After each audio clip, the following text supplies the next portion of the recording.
Our hero is entering a battle that he knows is wrong. He knows it's about trade routes. He knows that Agamemnon is bloodthirsty and power hungry. This is a hero who goes to the underworld, doesn't go in the way of I'm going to go down and then emerge as a stronger king. He Yeah. goes to the underworld in order to come back and be willing to. The movie is working to liberate us from the old fundamentalist gods to move into a god which is. We think, Andrew, that our evolution begins when we failed. We've succeeded. We're at the apex of technological civilization. The evolution of Odysseus paradoxically begins after he thinks he's been victorious. He goes to seek atonement. We're reclaiming this notion of the hero. The movie's reaching to transform that into something deeper, into a deeper law of Zeus. So what the movie now turns to humanity and says, oh my God, right? We need to go on a journey to learn what it means to be a hero. So it's my great honor Yeah. to open this dialogue and to introduce Dr. Mark, who is a modern Odysseus of our time, I would say, and whose entire mission has been to try to articulate a story which will bring us all home, which of course is the theme of the Odyssey, the homecoming, how we find our way from a lost world, a lost identity, a broken world, to get back home. So I know nobody who can articulate, let's say, a news story or a potential news story for our world better than Dr. Mark. So I'm thrilled to talk to him about the Odyssey, which I believe is one of the cornerstones of our culture, one of the main, let's say, blueprint archetype stories of our culture. And having watched this film, it just amazes me how everything really you could ever need or want in a story is in the Odyssey about all of our lives. The first line of the Odyssey is andros, which means man, and then later on Odysseus is introduced as polytropos, a man of many turns, a complex man, an ingenious hero. Welcome, Dr. Mark, who is an ingenious hero. And I will ask questions about the film. We're going to focus on the film and the story, I think. Wonderful. Andrew, it's great to see you, Andrew, and great to see we got the guitar there because the bard, right, at the end of the Odyssey it says they're gonna sing the songs. Right. So we're gonna definitely I hope we'll have some opportunity to sing some of the songs. And I think perhaps to get started, we should say, as you said, Andrew, that what we're not going to be concerned with is to what precise extent was this faithful to Homer's original, although there will be times where seeing how Nolan cut the film is actually important. Why did he take, let's pronounce it Circe? Give us a pronunciation. The way, Cersei? Circe. So why did he take the year that Odysseus actually was in this great romantic relationship with Circe and he condensed it into one encounter? So there'll be times to look at moments like that. But in general, we're not concerned with a Daniel Mendelsohn, who's a great, scholar, and his kind of comparison. Did Nolan get it right? Did he not get it right? We're not interested for very good reasons. I want to talk about why we're not interested. Not because we're sloppy, but because we're precise. We're not interested in our friend Elon's, kind of obsession with, should Elliot Page have been cast as Sinon? We're not interested, and we'll talk about why we're not interested, because we're not interested in a very specific way. What we are interested in is the story, right? This text, and we're not going to try and figure out what was Christopher Nolan thinking. We don't care. We care because we like Christopher and he's invited for dinner, right? So, I'm sure beautiful man, but we are looking at this as a text of culture. And it's been, as you said, Andrew, a text of culture for so many years. It's been a cornerstone text of culture. And I remember when I sat with Lana Wachowski, when she was then he and still Larry, who made with her sister then his brother Andy, The Matrix, and I was at, Lana's apartment with Karen, right, his wife partner, and we were watching. We spent an entire night talking about V for Vendetta, that had just come out, and then we went back to The Matrix, and I made the point to Lana that he didn't get to win an argument about what The Matrix was about simply because he made it. That was an insufficient reason. I said, let's set up the terms, right, of our contestation about the meaning of the Matrix. You don't get to trump this conversation because you made the movie. It's once the movie's made, we're not looking at Lana's read or Lana's intention. We're looking at, what does this text say? So that's one. And I think that's important because there's magic in a text. The opening line, before even andros, a man, or it's actually translated sometimes, there's a man before the word a man, it's a face. And even before a face, right, it says black screen. So black screen is the void. Then out of the void, the black, there's a silence. That is in the mystical interior science tradition of the great account of the chariot. It's called chash mal. Chash, the silence. And then mal is milah, word, the word that appears from the silence. So it's a silence of presence. And you and I did a little book together called The Tree of Life.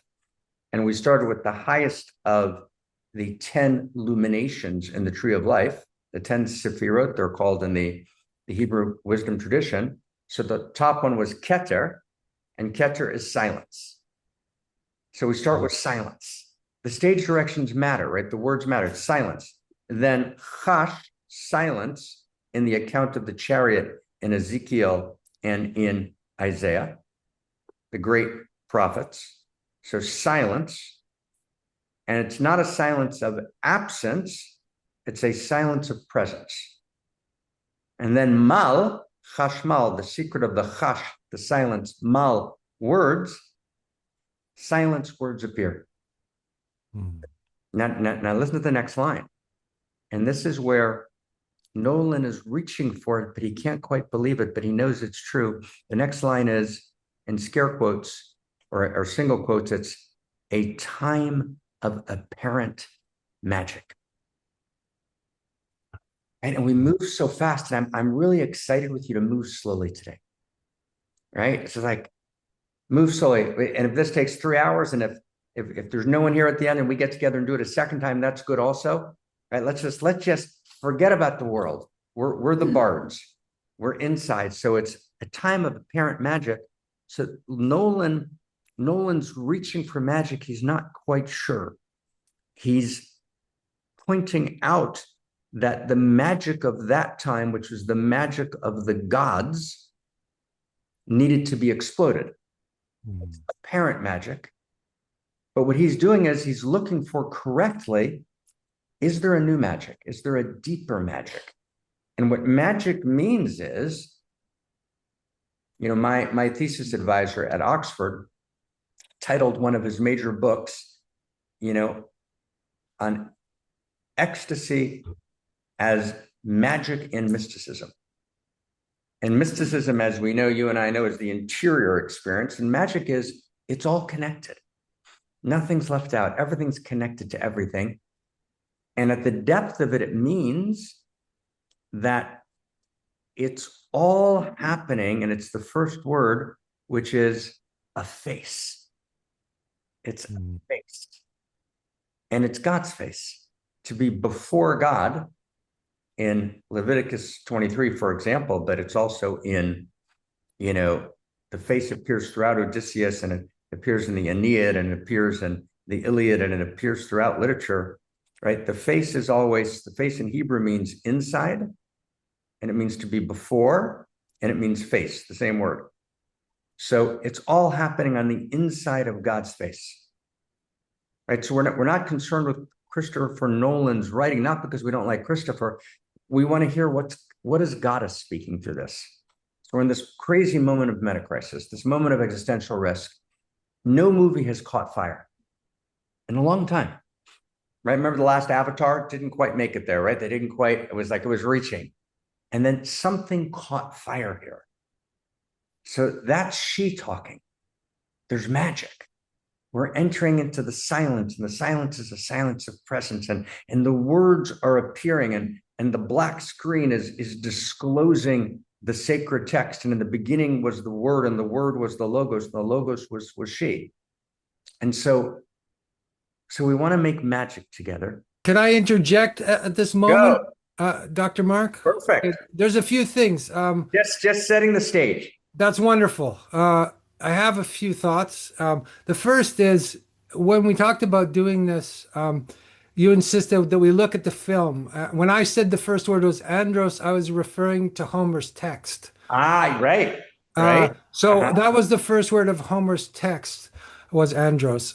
But it is interesting that what you're laying out for us, that this is a film, right? It's not a text, which means that It's a it new has form to of be text. it's a different form of art than let's say a text. And I think a lot of the culture war discussion is forgetting that this is a film. It's a film. It's a film that has that. It is a text, but it's a text of images and a text of words and a text of sound and a text of silence. It's a rich text. Yes.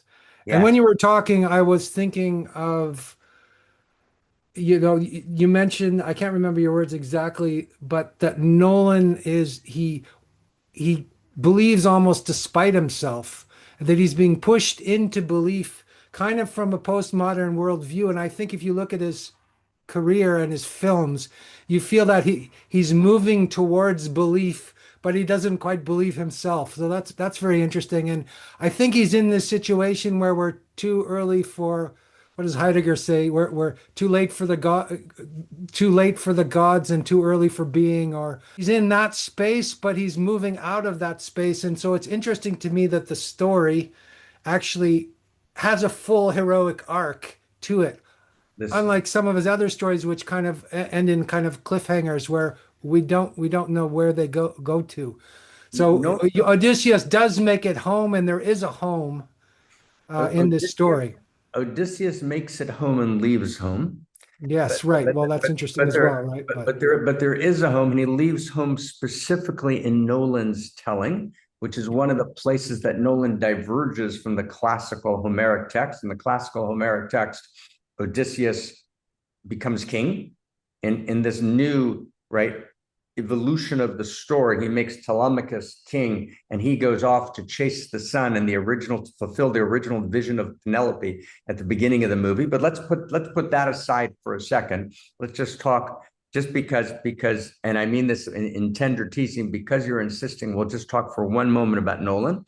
And it is tempting, and what you're pointing to is important, and it's an important, kind of form of analysis, although we're not going to turn towards it, which is to trace, the emergence or the evolution of an artist, of an author, right? Which is its own, as you point out, story, which is its own trajectory. So I'm bowing to that possibility, although we'll try and, allow myself not to be enchanted by your siren song, and I'll put wax in my ear and not quite go that way, but just to say one short thing with permission, my friend, which is, let's look at Nolan not as, the particular man, although he is a particular man with a particular story, and we send him love and honor and delight. But let's look at the text and at its author as culture at this moment. She's speaking through culture. And in that sense, I'd rather say, and I'm more interested in saying, I think it's ultimately what's important, is that Nolan is reflecting the culture, right? A great creator of culture both swallows the culture whole intuitively, right? It's a kind of, you don't get swallowed in the whale, you swallow the whale, and then you reflect, you express, you search, you try and become the voice of the culture. That's how great literature happens. And in this moment, the culture is moving toward the trajectory of Nolan's films themselves, or we're moving towards something. We're moving towards a world in which, is there a possibility to reclaim Zeus's law? Right? And Zeus's law in the movie Zeus's law was in ancient Greece was xenia, right? This law that you have to, before asking the name of the stranger, you have to give the stranger, food and make them feel welcome, which was kind of in a pre-Holiday Inn world. It was a way of kind of cementing alliances.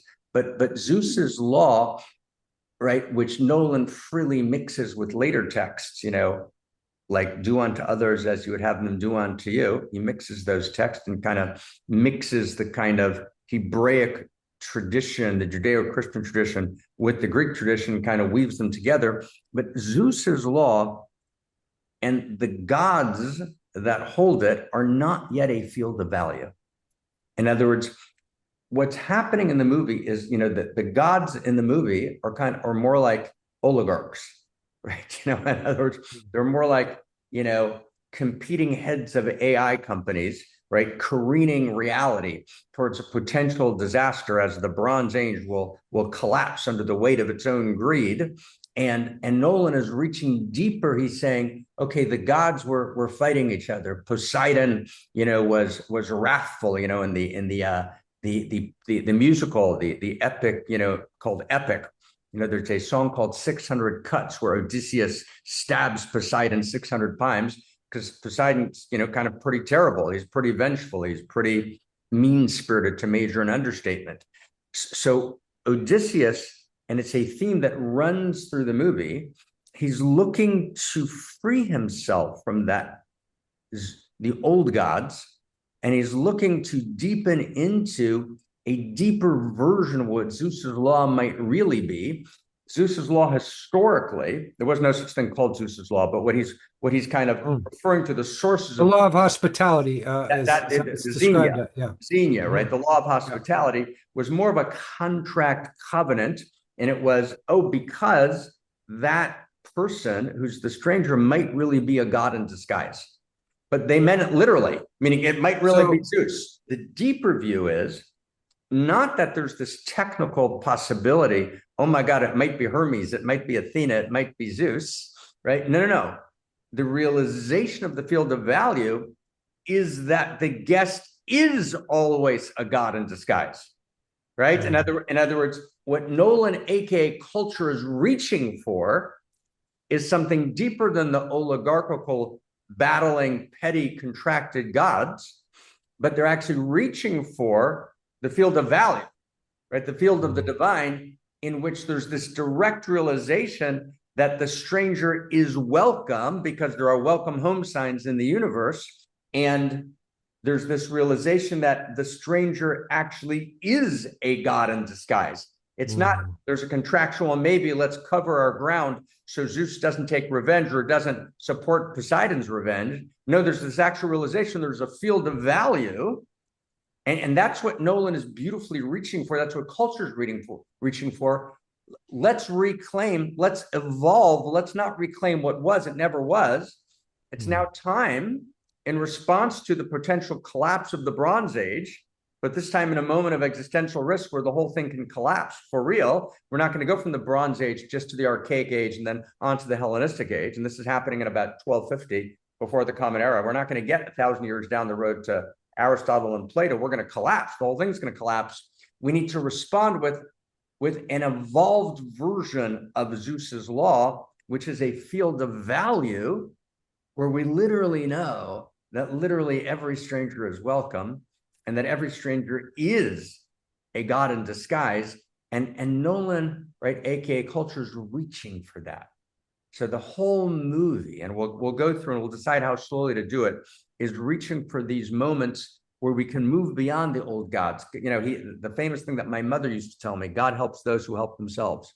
Yeah. Right? Is in Odysseus's mouth in the movie, and you can't live your life by sacrifices and omens. Right. So Odysseus, and we're gonna look at a little later. Let me pass it back to you. We'll have to look at Odysseus has a very complex relationship with the gods, and it emerges and evolves through the movie, particularly through his relationship to Athena. And he has 5 meetings with Athena. We're gonna have to look at. But stop for a second. We're getting a sense of where we are. Take it away. Great. Okay, good. All of this is we're very excited. Good. So there's a movement I feel from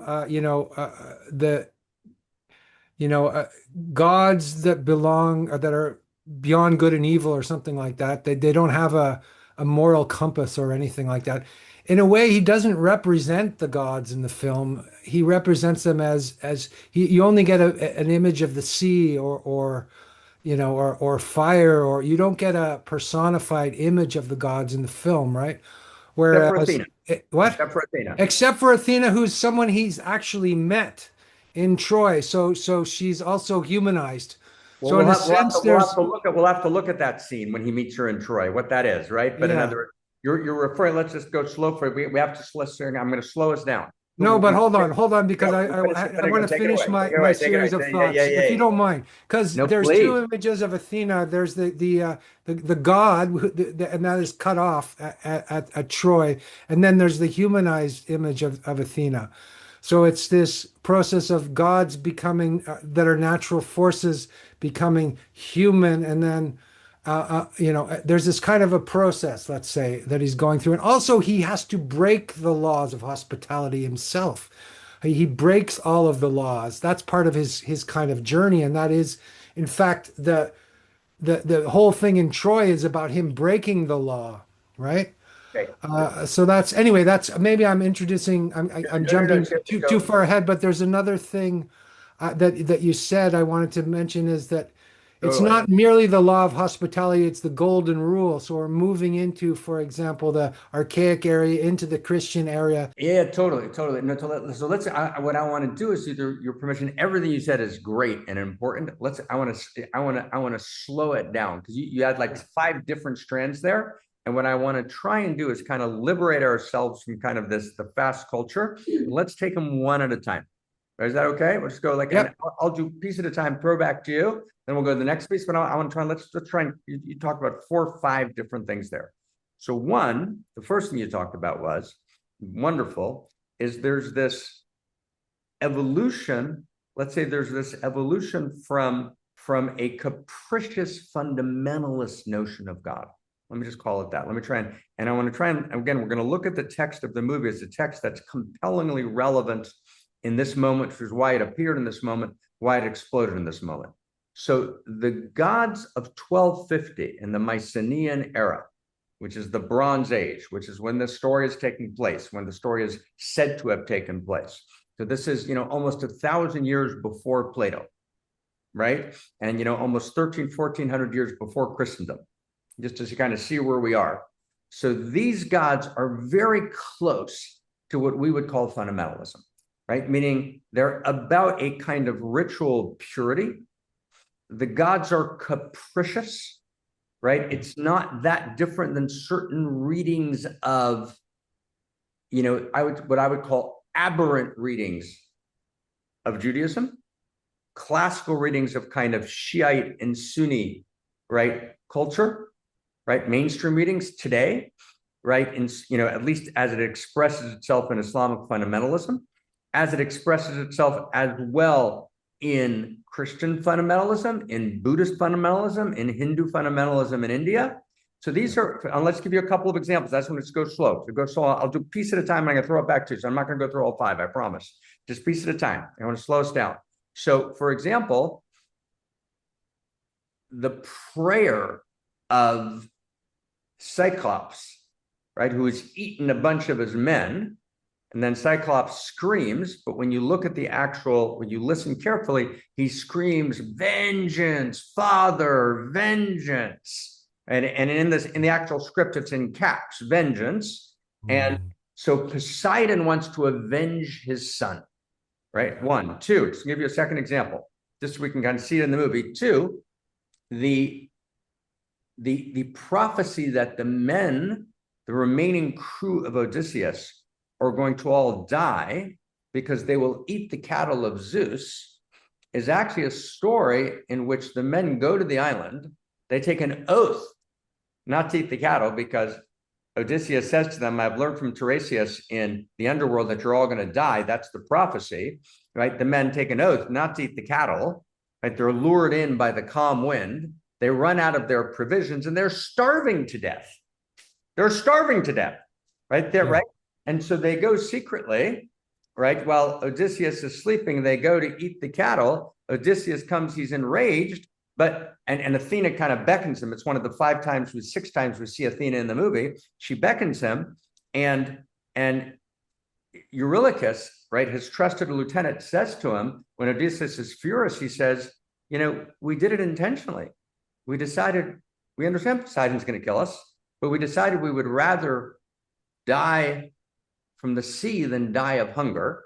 And yet Poseidon is portrayed here as this vengeful Zeus, vengeful, angry, right? These men should rather starve to death, right? So then eat from my cattle. So the caricature of the gods here, right, is an accurate caricature. It's a fundamentalist god, right? These are oligarchic, fundamentalist god in which every god fights against also the other gods. Athena fights against Ares and Aphrodite in the Trojan War, right? It's a very degraded view of the gods. It's fundamentalism. And the movie speaks for culture as it tries to move beyond, and as Odysseus is trying to, in this text, move beyond the gods. I can't live by sacrifice and omens. When Circe says to him, or Calypso says, right, or Tiresias says, essentially, but Circe says, your men don't want you to defy the gods, but the gods say your men are going to die.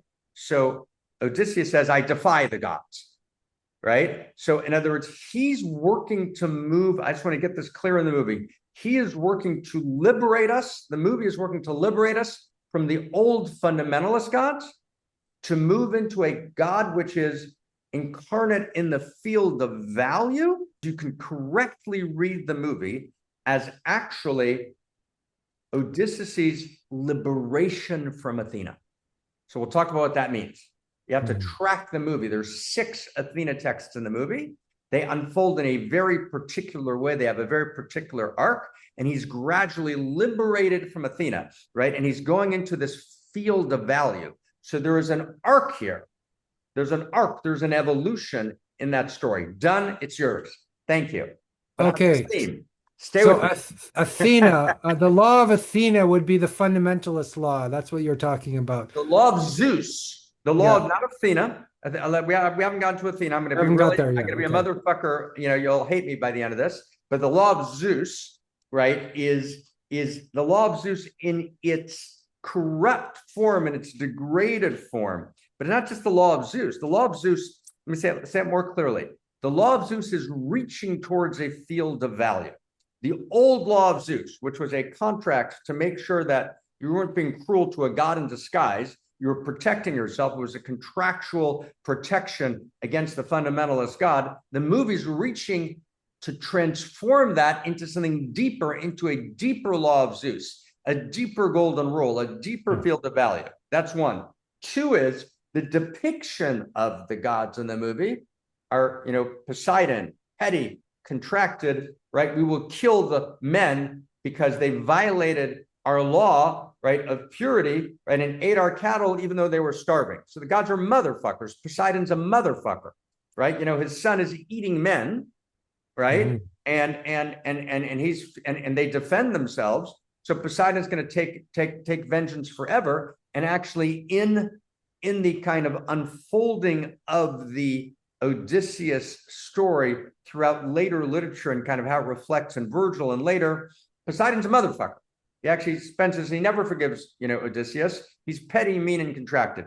So these are oligarchical, feudal, fundamentalist gods that culture's desperately trying to move beyond. There's a way that I agree, and there's a way that I'm finding a slight disagreement here. Go. In order to make this disagreement, I have to go back to the original text, which in the original text, he tricks the Cyclops by being nobody, by making himself invisible, by saying, I am nobody.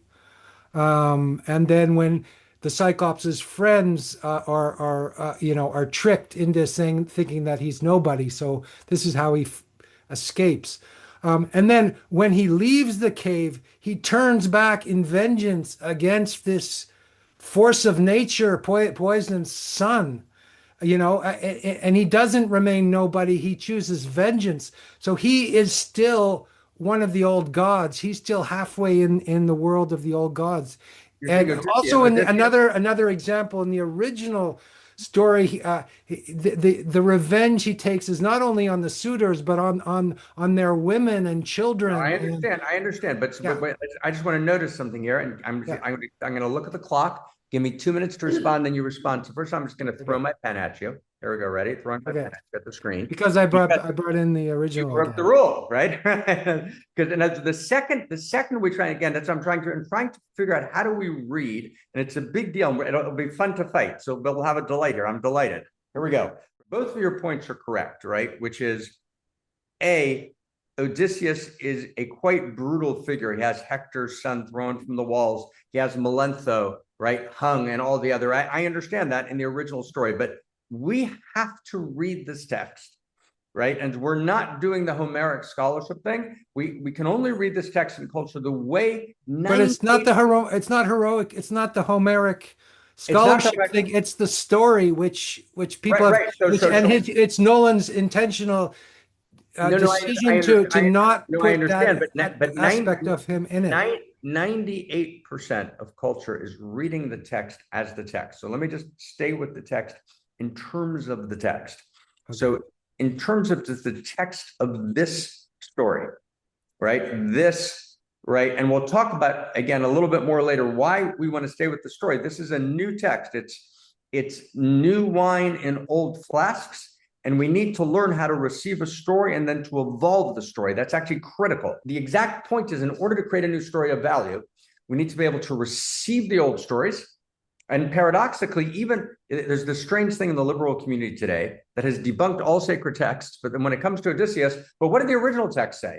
You motherfuckers. You don't think there's such thing as a sacred text, but now you're kind of absolutely concerned to make sure we remain faithful to the original text. Why? No, this is a story and it's a story of value that is evolving. So that's one. Now, Well, I two, agree that he had to make certain choices. Like I so agree, we're so and I agree that we're it was staying within that text. Now, okay. within that text, you made a. I'm going to point the point you made in that text. And again, I know I'm going super slow, but really, it's impossible to follow otherwise, right?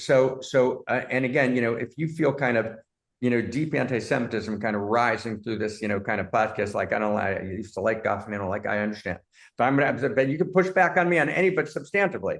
So what you're pointing to is in this text, we do see a trace of this bad judgment and anger and rage that overtakes Odysseus for a second when they leave the Cyclops cave, yeah. Right? They should have run back to the boats. Instead, Odysseus takes an arrow, right, and shoots them unnecessarily. Right, because he's enraged. It was a bad leadership moment, and it caused many more men to get killed. And you're really his whole crew, in fact, right? Right, yeah. Not his whole crew, but part of his crew, not his whole crew. Part of his crew is killed. Eurylochus says to him, "Why did you have to do that?" Right, and he says because he's a monster.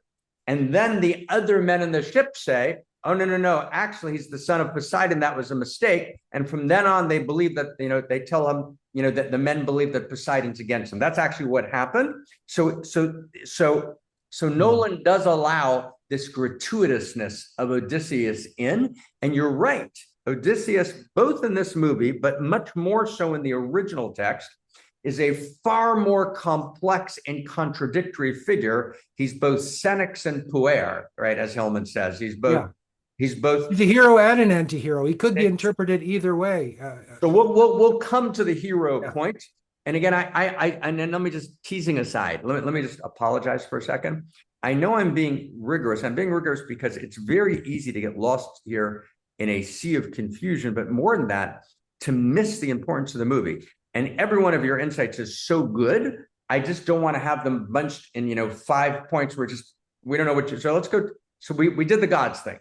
And what about the heroes? Like, I think it's important that we talk about what is a hero, in what is the ancient notion of a hero, which has a lot more to do with violence and killing, than the modern notion of the hero. And in fact, someone told me the etymology of hero in the Greek age was somebody who is willing to who takes on violence and pain on himself and meters it out to other people, right? So that's so great. there's this again. There's that. What is the hero, and how And in this film, he's quite clearly the hero, but he's not a simplistic hero, and he's not like Achilles, the hero, who is who is a man of honor and who actually abandons home to self-sacrifice himself. So you've raised another topic, hero. So let's go back to the beginning of the movie. You know, a face, a man, a fleet, a trick. So let's go back to the conversation between Odysseus and Penelope when Odysseus is explaining to Penelope why he has to go to war. And it's unbelievably important. And so Penelope says in the very beginning, she says, let's just get your best men and your fastest ship and let's chase the sun and let's not do this. And Odysseus says, and I'm going to go slow for a second. It's just so people, we can get it between us. Odysseus says, Agamemnon's our king. So first he's in the Mycenaean era. Agamemnon's our king. I owe him loyalty. But then he goes slow, and he stole, right. And his brother Menelaus, you know, his wife, his queen Helen, you know, was stolen, right, you know, by Paris, by Hector's brother, son of Priam. And immediately she says, you know, or she went with him, right? Penelope says, or she went with him. And then she says, Penelope says, but it's not, it'll be okay. Menelaus will give up on his Helen. And then Odysseus says, it's a very important dialogue. It's back and forth. Odysseus says, it's not about Helen. He actually admits it, right? She pushes him, the feminine Penelope, and there's 6 women in his life. Penelope is one of them, pushes him to admit it. And he says, actually, it's about the trade routes. Agamemnon, this is his chance to challenge the trade routes, right? You know, to challenge Priam, Troy's dominance over the trade routes. And then he says, and he won't give up that chance. Pause, never, right? So then she says, Penelope, well, let's just run away. And he says, you don't understand. He'll take our son to Telemachus, right? So look what's happening. And then she says, he would never take our son, Telemachus.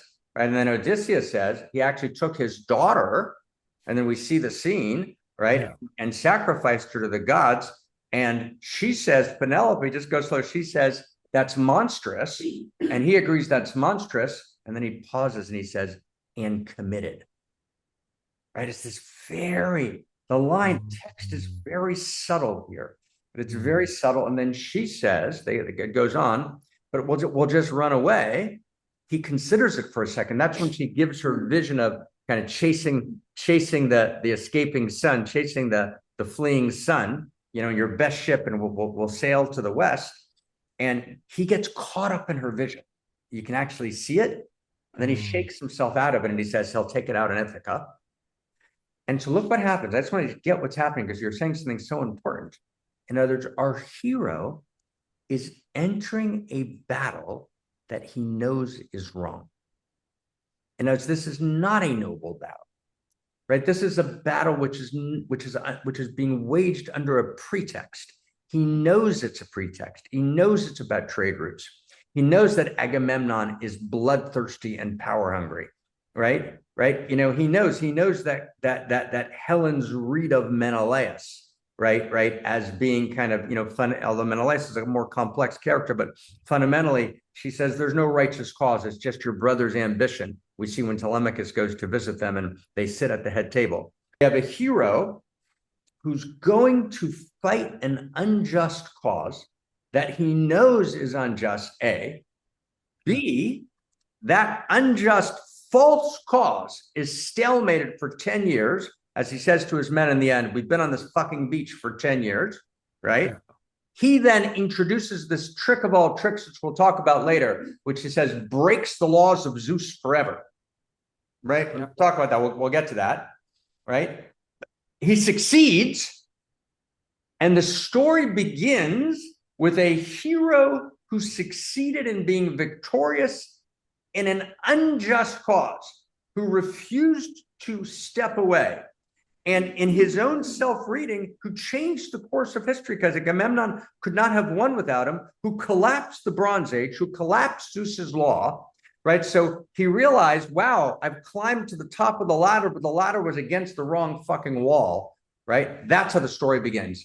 A hero who won heroically through a trick at a war that was a violation. The entire war was a violation of the just. Take it away. Dr. Mike, you're gonna kill me here, but Go, I'm tingling all over go. because the Trojan horse is the atom bomb, right? He's Oppenheimer. Yeah, yeah. So it's the same story in a different guise up to that point, at least. The Trojan, that's beautiful, my friend. The Yeah. Trojan horse, right, is in some sense the atom bomb. Yes, in some deep sense, and when Oppenheimer in the movie by our same director, kind of reads, from the Vedic texts, you have that sense of this unimaginable power. The difference is, so yes, yes, and yes, and the difference is the treachery. The difference, my friend, is the treachery, and if and I want to go, if we go just for a second, if you go to the end of he says, and what I think is, I don't know what your favorite, y'all tell me in a second what your favorite scene in the movie is. My favorite scene in the movie is when at the end of the movie, and we'll come to the scene when the beggar, who's Odysseus, comes and begins his conversation with Penelope, and she begins, and he says he was a soldier in Troy, right? And his name is, claims his name to be Sinon, of course, which is alluding to the whole Sinon narrative. The Sinon Antinous story is told 5 times in the movie, just like the Athena story. It's retold 5 times, and each time it emerges. But he sits with with Penelope, and he tells her, "My name is Sinon. I was a soldier under Odysseus." And she says, "The songs must seem silly to you." And he says, "They make me cry." And then that begins that conversation. It's this most incredible conversation. If we could get the clip, it's too early to get it. We play it now and talk about it. But in the middle of that clip, he says, "We left them a gift, an offering of peace that they took into their homes." Right? And at that moment, as he said that, Athena, this is the 5th or 6th time that Athena appears in the movie next to him, Zendaya, right? Appears in the movie now, or Zendaya, or however you pronounce that, right? Athena appears in the movie next to him. And for the first time, it's not Odysseus who's crying, Athena is crying. This is the beginning of the merging of gods and men, the beginning of the emergence of the new human who is divine. And divinity and humanity begin to come together as Metatron, right? As this new merging of the divine and the human, the finite infinitude meet. It's now Athena who's crying. And tears. and she's the first time Athena cries. She's appeared 6 times. The first time she cries, and then he says, it just occurs to me, sorry, that the merging of the God and the human occurs through tears. It's beautiful. Oh my God, that's beautiful. I didn't think of that. That's beautiful. Oh my God, I love you. Right? That's exactly right. It occurs through tears. In other words, her tears now mix with the tears because he says, "I cry." So he's crying. Now she's crying. Listen to that. It's so beautiful, my friend. So the tears of the divine and the human come together. And look what happens. In the very next line, he says, "We violated all that was ever sacred between people." And their hands reach together and they become one hand. Their hands actually interlock. His fingers interlock physically with Athena's hands. That's what I mean. It's a text. I mean, literally, this text is so good, right? And they lock, and look what, right? And then human tears, divine tears, they become now one body, right? The temple of Athena then collapses in front of us, and Athena now disappears, right? So what's happened is the beginning of a non-dual humanism, the beginning of Homo sapien becoming Homo amor, a divine human. Right? That's what's happening here. It's very subtle. It's not Nolan speaking, it's culture speaking. So back to the hero theme. I just thank you for letting me jump for a second. So let me throw you the hero theme back to you. So we've got this hero fighting the wrong battle, right? That's what our story's about, right? And that just, my friend, why didn't Odysseus refuse? And I want to just be with that in a second. I thought about talking to you about this, late last night.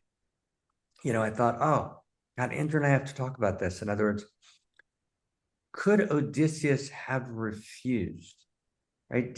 He goes through all the reasons why he couldn't, but heroes always participate because they say there's no other choice. There's a race to the bottom. It's a tragedy of the commons. I've got to develop the AI that might destroy all of humanity because I have no choice. And we list the reasons. So could he have actually paid the price? Could he have actually stepped out? Could he have fled? Right? Could he have stepped out of the protection of Telemachus, right, and Penelope, and even Ithaca, and realized, right, that he actually can't participate in this war? Did he have that choice? And clearly in the movie he didn't.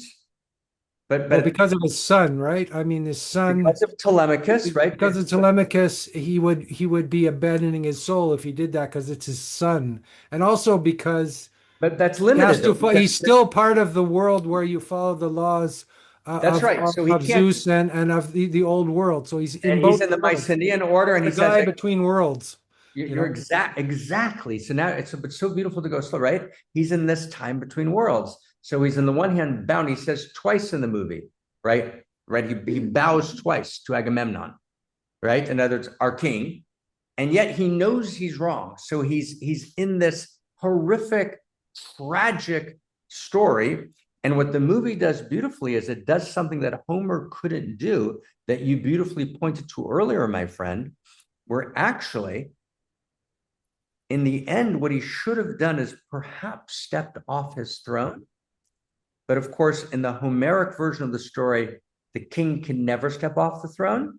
Yeah. But in the new version of the story, the hero, and you're pointing to us to a new form of hero, this is a hero who goes to the underworld, not in the Joseph Campbell way, right? He doesn't go in the Joseph Campbell way. And Hillman makes this point, critiquing Campbell and Young. He doesn't go in the way of, I'm going to go down and then emerge as a stronger king.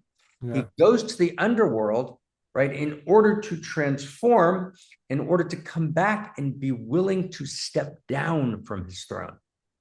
And this modern text has him stepping down from the throne, bringing Telemachus in, and then fulfilling the vision of Penelope, where that text is repeated as bookends at the end of the movie. The movie repeats the original text and says, take your fastest ship, take your best men, right? Follow the sun. And he goes there to atone. He goes to the west, like Tiresias said he needs to atone for the fallen men, right? And so he actually does what the Hebrew lineage would call teshuvah. He returns, he reenacts the story, and he now, in this new goddess writing of the story in this contemporary moment, he actually steps down from the throne and he fulfills the original vision of the feminine, right? Who is actually Penelope, right? Who actually has the capacity for kingship. She's curious. She says, I've sat and run this kingdom for 20 years, she says to Telemachus at the end. Right? What the fuck, right? Why do you men get to sit on the king? So, and she says to Odysseus before she leaves, I will attend to our kingdom. She has all the power of the king, but she has the feminine. She says there's another way, and Odysseus can't see it. And then in the end, he fulfills her vision. There's this heros, this masculine and feminine meet.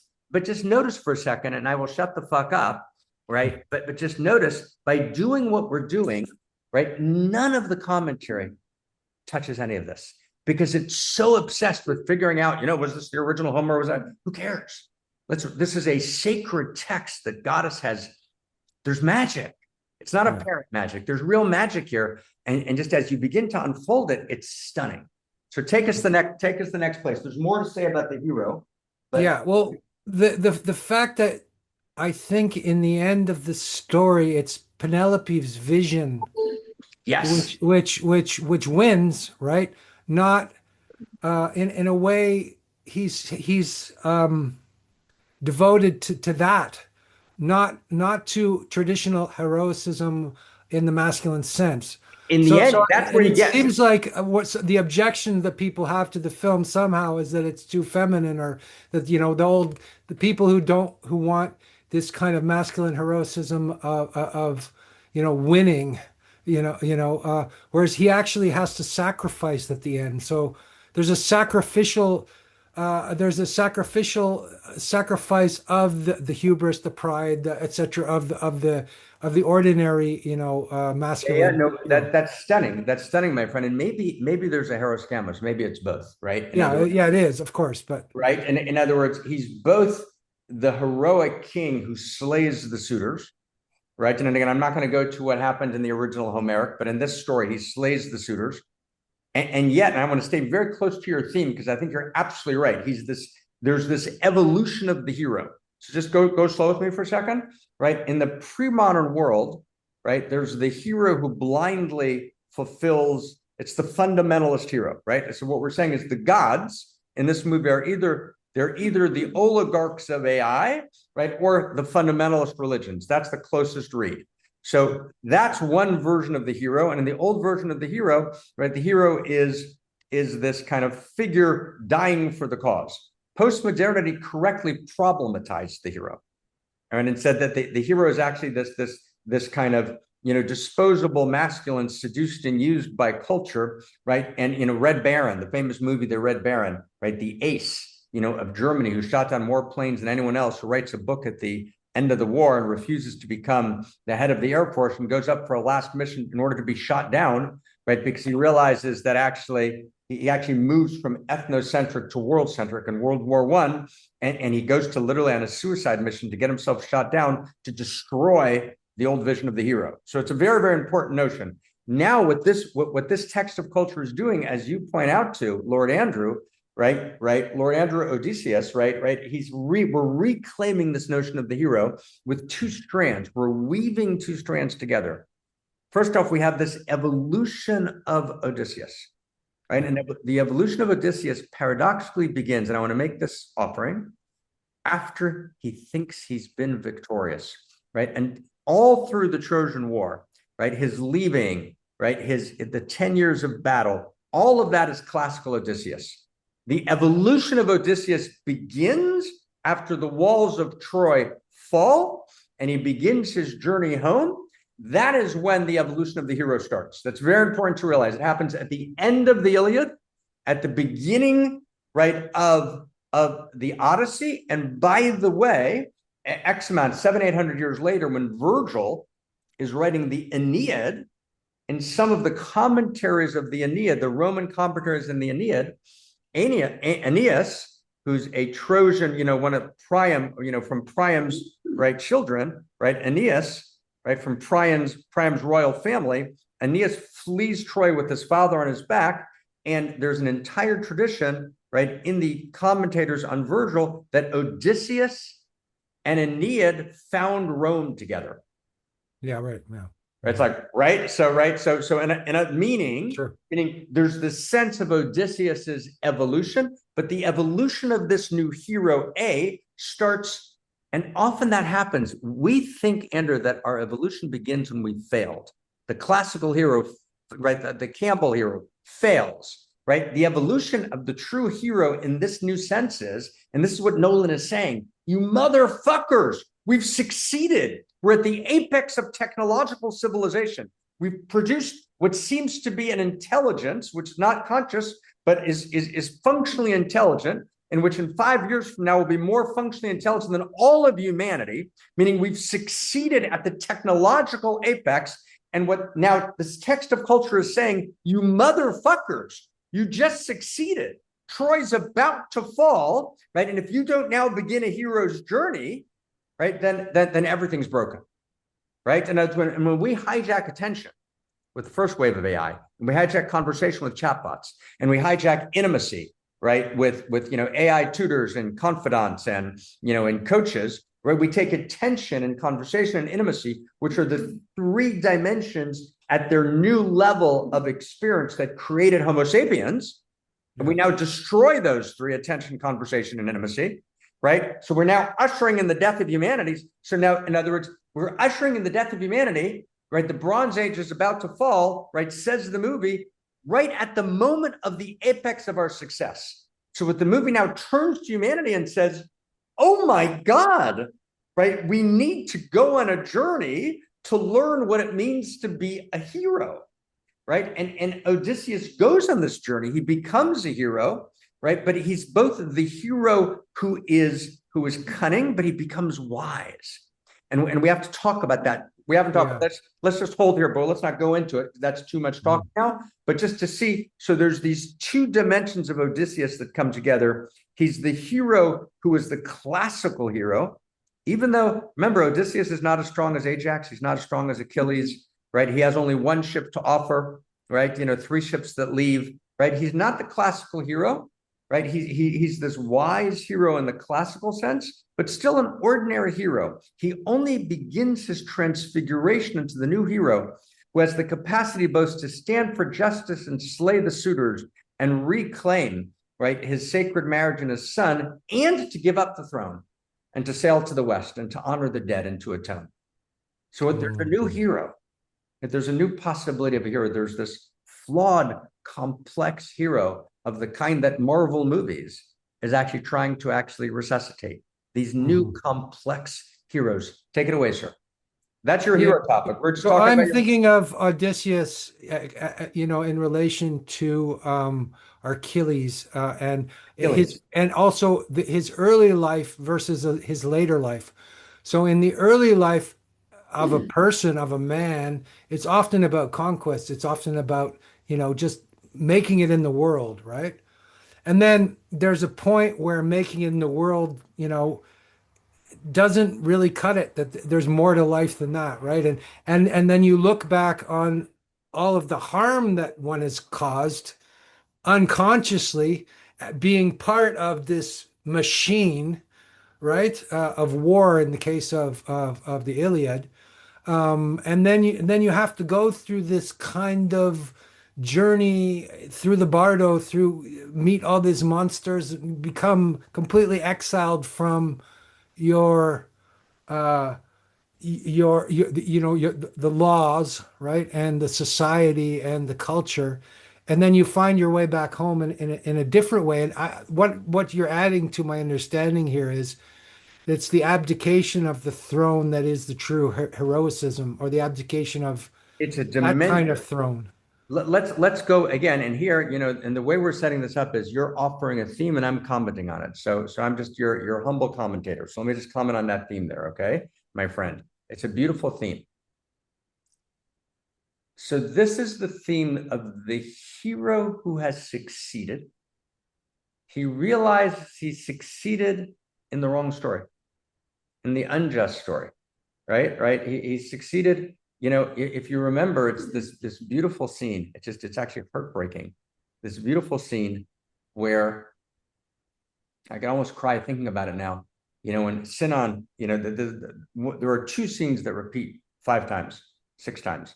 One is Athena, the Athena Odysseus conversation, and the other story that appears about either 5 or 6 times. I'm trying to replay it in my mind, but it's 5 or 6 times, is the story of Sinon. Antinous is the son of, actually, I'm going to use a name that's not in the movie, which I shouldn't have, but of Eupithes, right? Who's one of kind of, the kind of lords, if you will, of Ithaca. And Antinous, who's kind of is going to become the leader of the suitors, is a boy. One of the people that works for his family is Sinon. And if you remember, there's a scene in the movie where Antinous is recalling how they liked to Telemachus, how they loved to watch Odysseus hunt. And you see that, everyone wanted to give him the arrow, but he would only take it from one person. That one person was Sinon. He reaches out his hand for the arrow, and the scene where he's hunting the boar, which is the place where he got the scar that actually is going to later allow Euryclea, whatever her name is, the nursemaid, to identify him. He takes the arrow from Sinon, so he loves Sinon, right? And in the beginning of the movie, right, so Odysseus has to draft an army. He doesn't have a standing army. He's not a classical hero. He doesn't have a standing army. This is part of your hero theme. He doesn't even have a standing army. He just has, in the original thing, 1 ship, and this he has 3 ships. So he drafts this army. He does it by lots because he's trying to be a just and good ruler. And Antinous, am I pronouncing his name right? Antinous, right, is chosen, right, to go to war, right? So he gets the lot, which is going to become very important. That lot, that stick, he gets the lot, and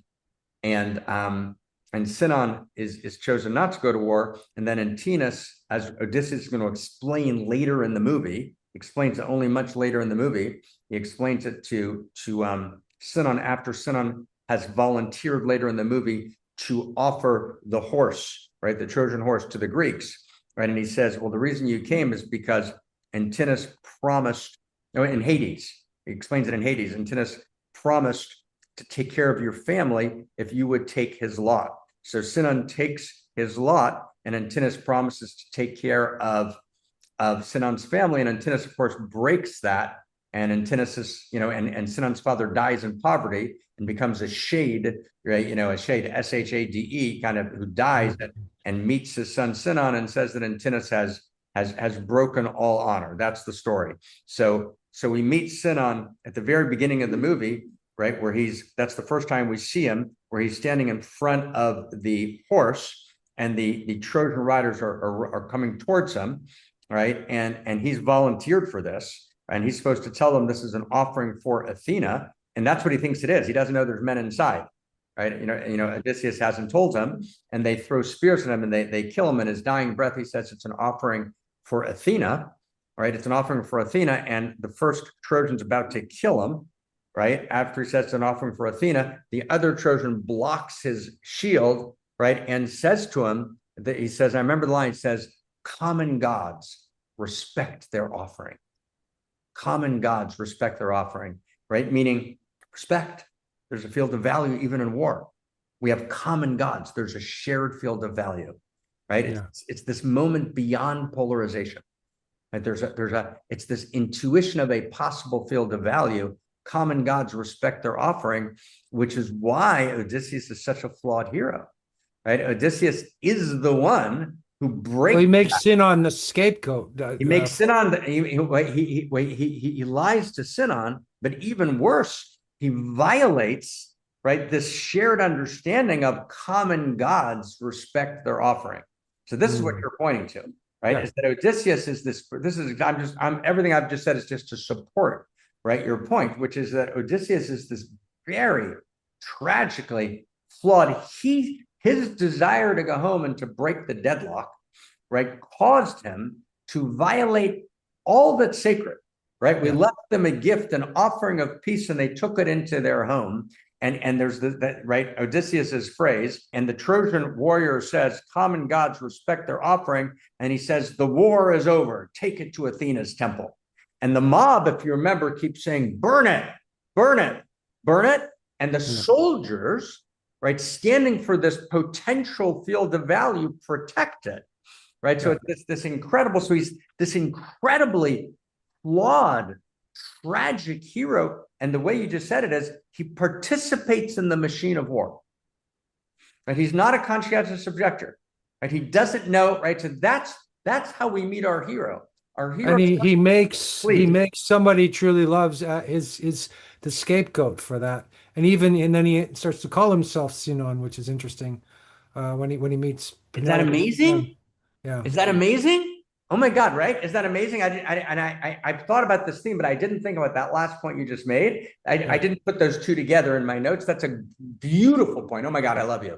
That's a beautiful point, right? In other words, does everyone get what Andrew's saying? It's very beautiful. In other words, so you've said three things now. One is, which is, I completely agree, right? In other words, he loves Sinan, right? You almost, remember that he says about Agamemnon, who sacrifices his daughter, his wife says monstrous, and Odysseus says yes, and committed. So Sinan was like a son to him.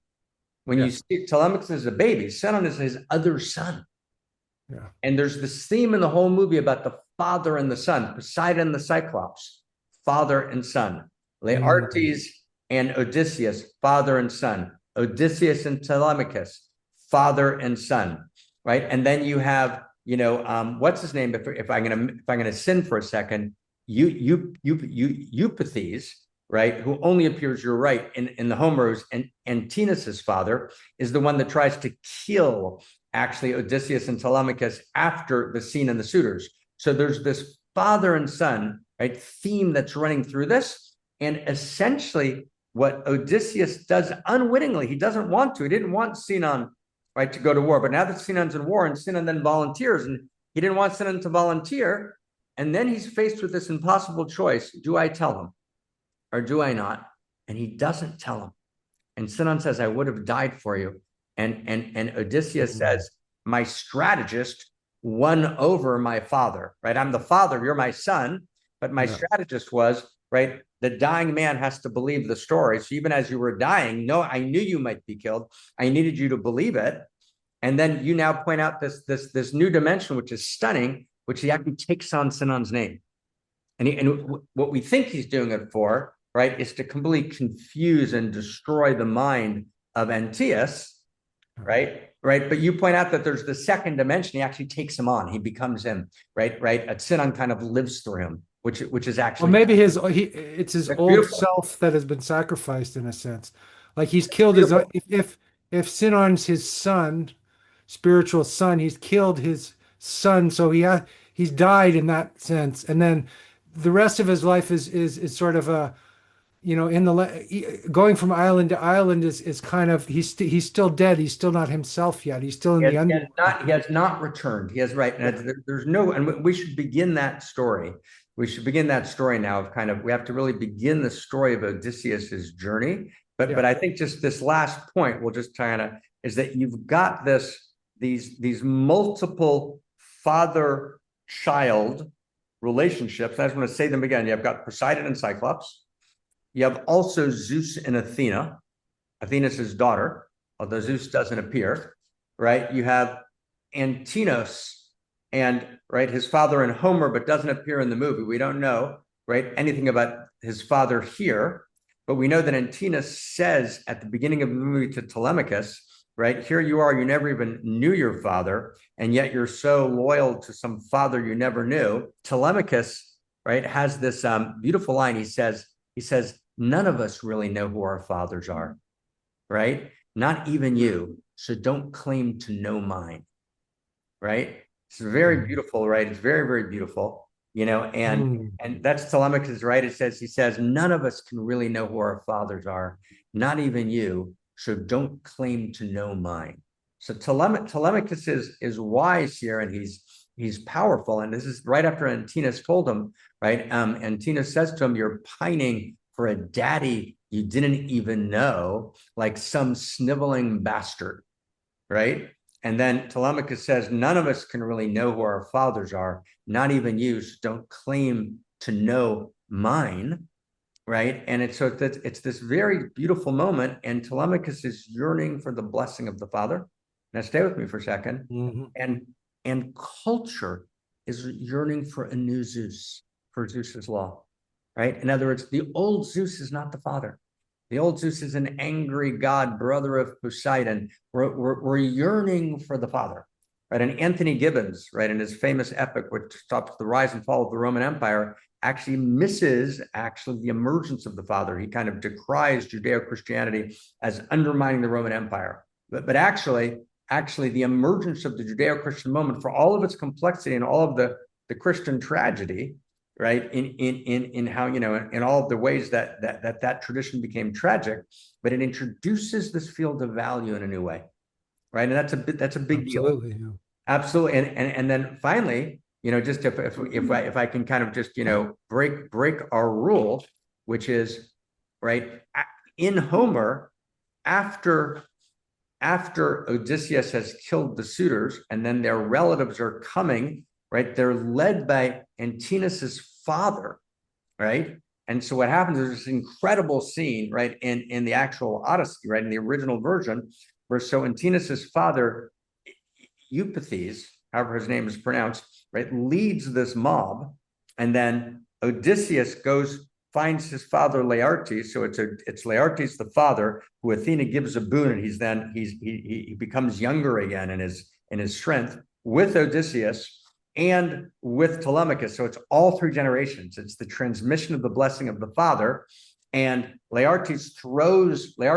Odysseus's father throws the sword and kills Antinous' father, right? So it's this very, very important story about the blessing of the father and the blessing of the father Zeus. And sometimes the son has to turn the father into the father, right? And so it's Odysseus who's evolving Zeus. We participate. We are gods evolving the gods, right? In other words, there's this god Zeus, and what we understand is that actually Zeus is an early version, right? A beginning of a revelation of something that's true and deep, and we have to actually participate together. We participate in the divine field, and in disclosing, right, in every generation, we evolve, right, and deepen and reveal and disclose, right, God in a new way. And so, so it's the son has to birth the father. Yeah. To Right. And birth the father. that's why in the film the son becomes king. And That's right. the The father son, goes that's right. away. The The son father goes becomes king, away, right? Beautiful, which is right? not in the original again, Which is but not the that's original. that's what he's adding perhaps to the story is a future, right? Yes, the Um, uh, son, right? That's a right. future evolution, as you say, of kingship. And that Um, the king can voluntarily step back from power in order to atone, to fulfill the vision of the queen. there's one thing that was a hangover, a thought that I've been thinking throughout this. Take it In this away. story of evolution of the hero, one of the problems with the evolutionary story is it's not like we kill the old gods. And I think the problem with trying to kill the old gods is they still exist and they always will exist, that because they are forces of reality. So it's not like we need a new god, so we're going to get rid of Apollo. Apollo is still present in the world. It's just that I mean, he's not present as we don't worship at the temple of Apollo anymore. But in terms of the forces which he describes in the film, that those forces continue, Yeah. they So don't go away. So we have to integrate and evolve. I would say that's let's it's a thought I had, which so no. I we avoid this sort of linear story of evolution. Let, We're just improving.